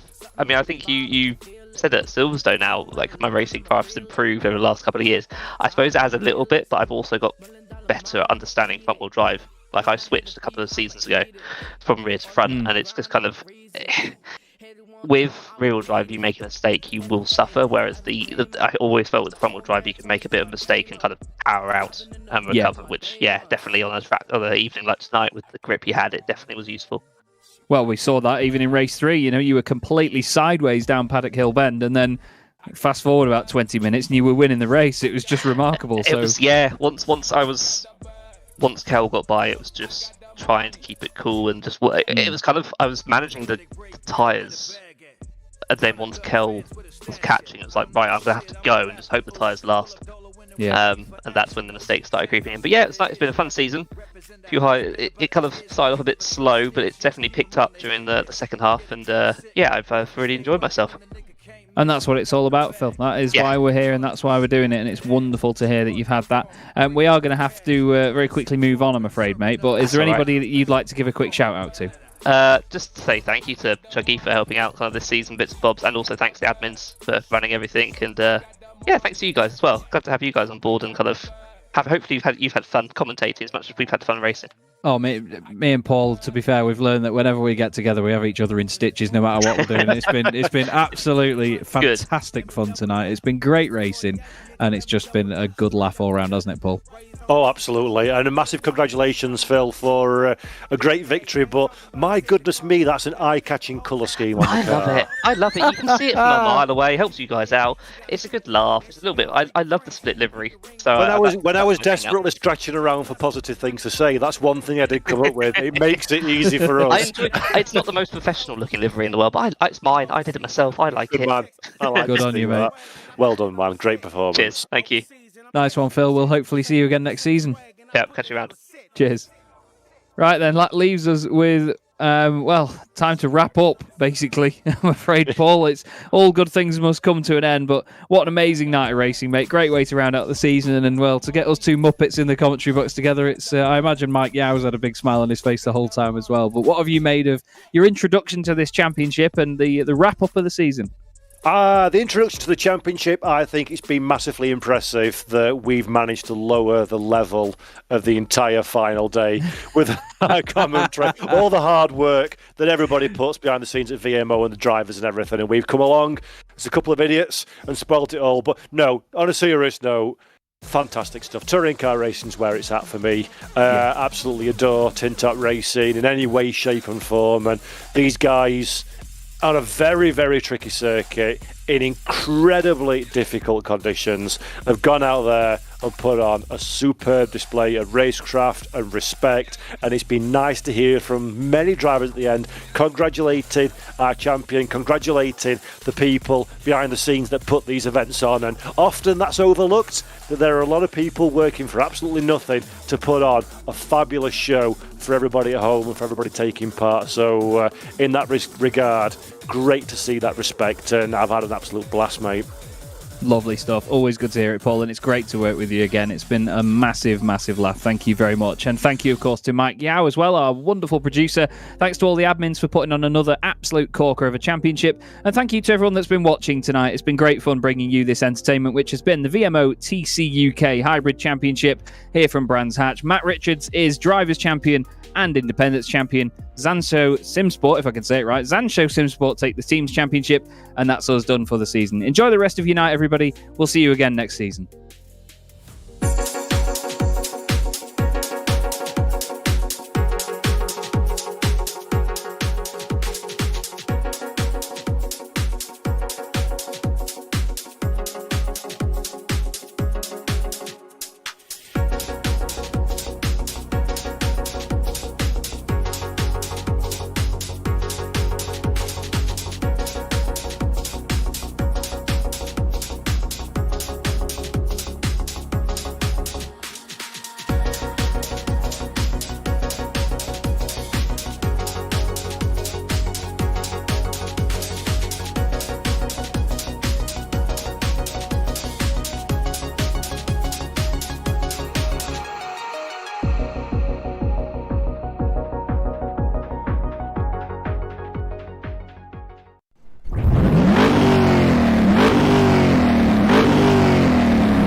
Bye.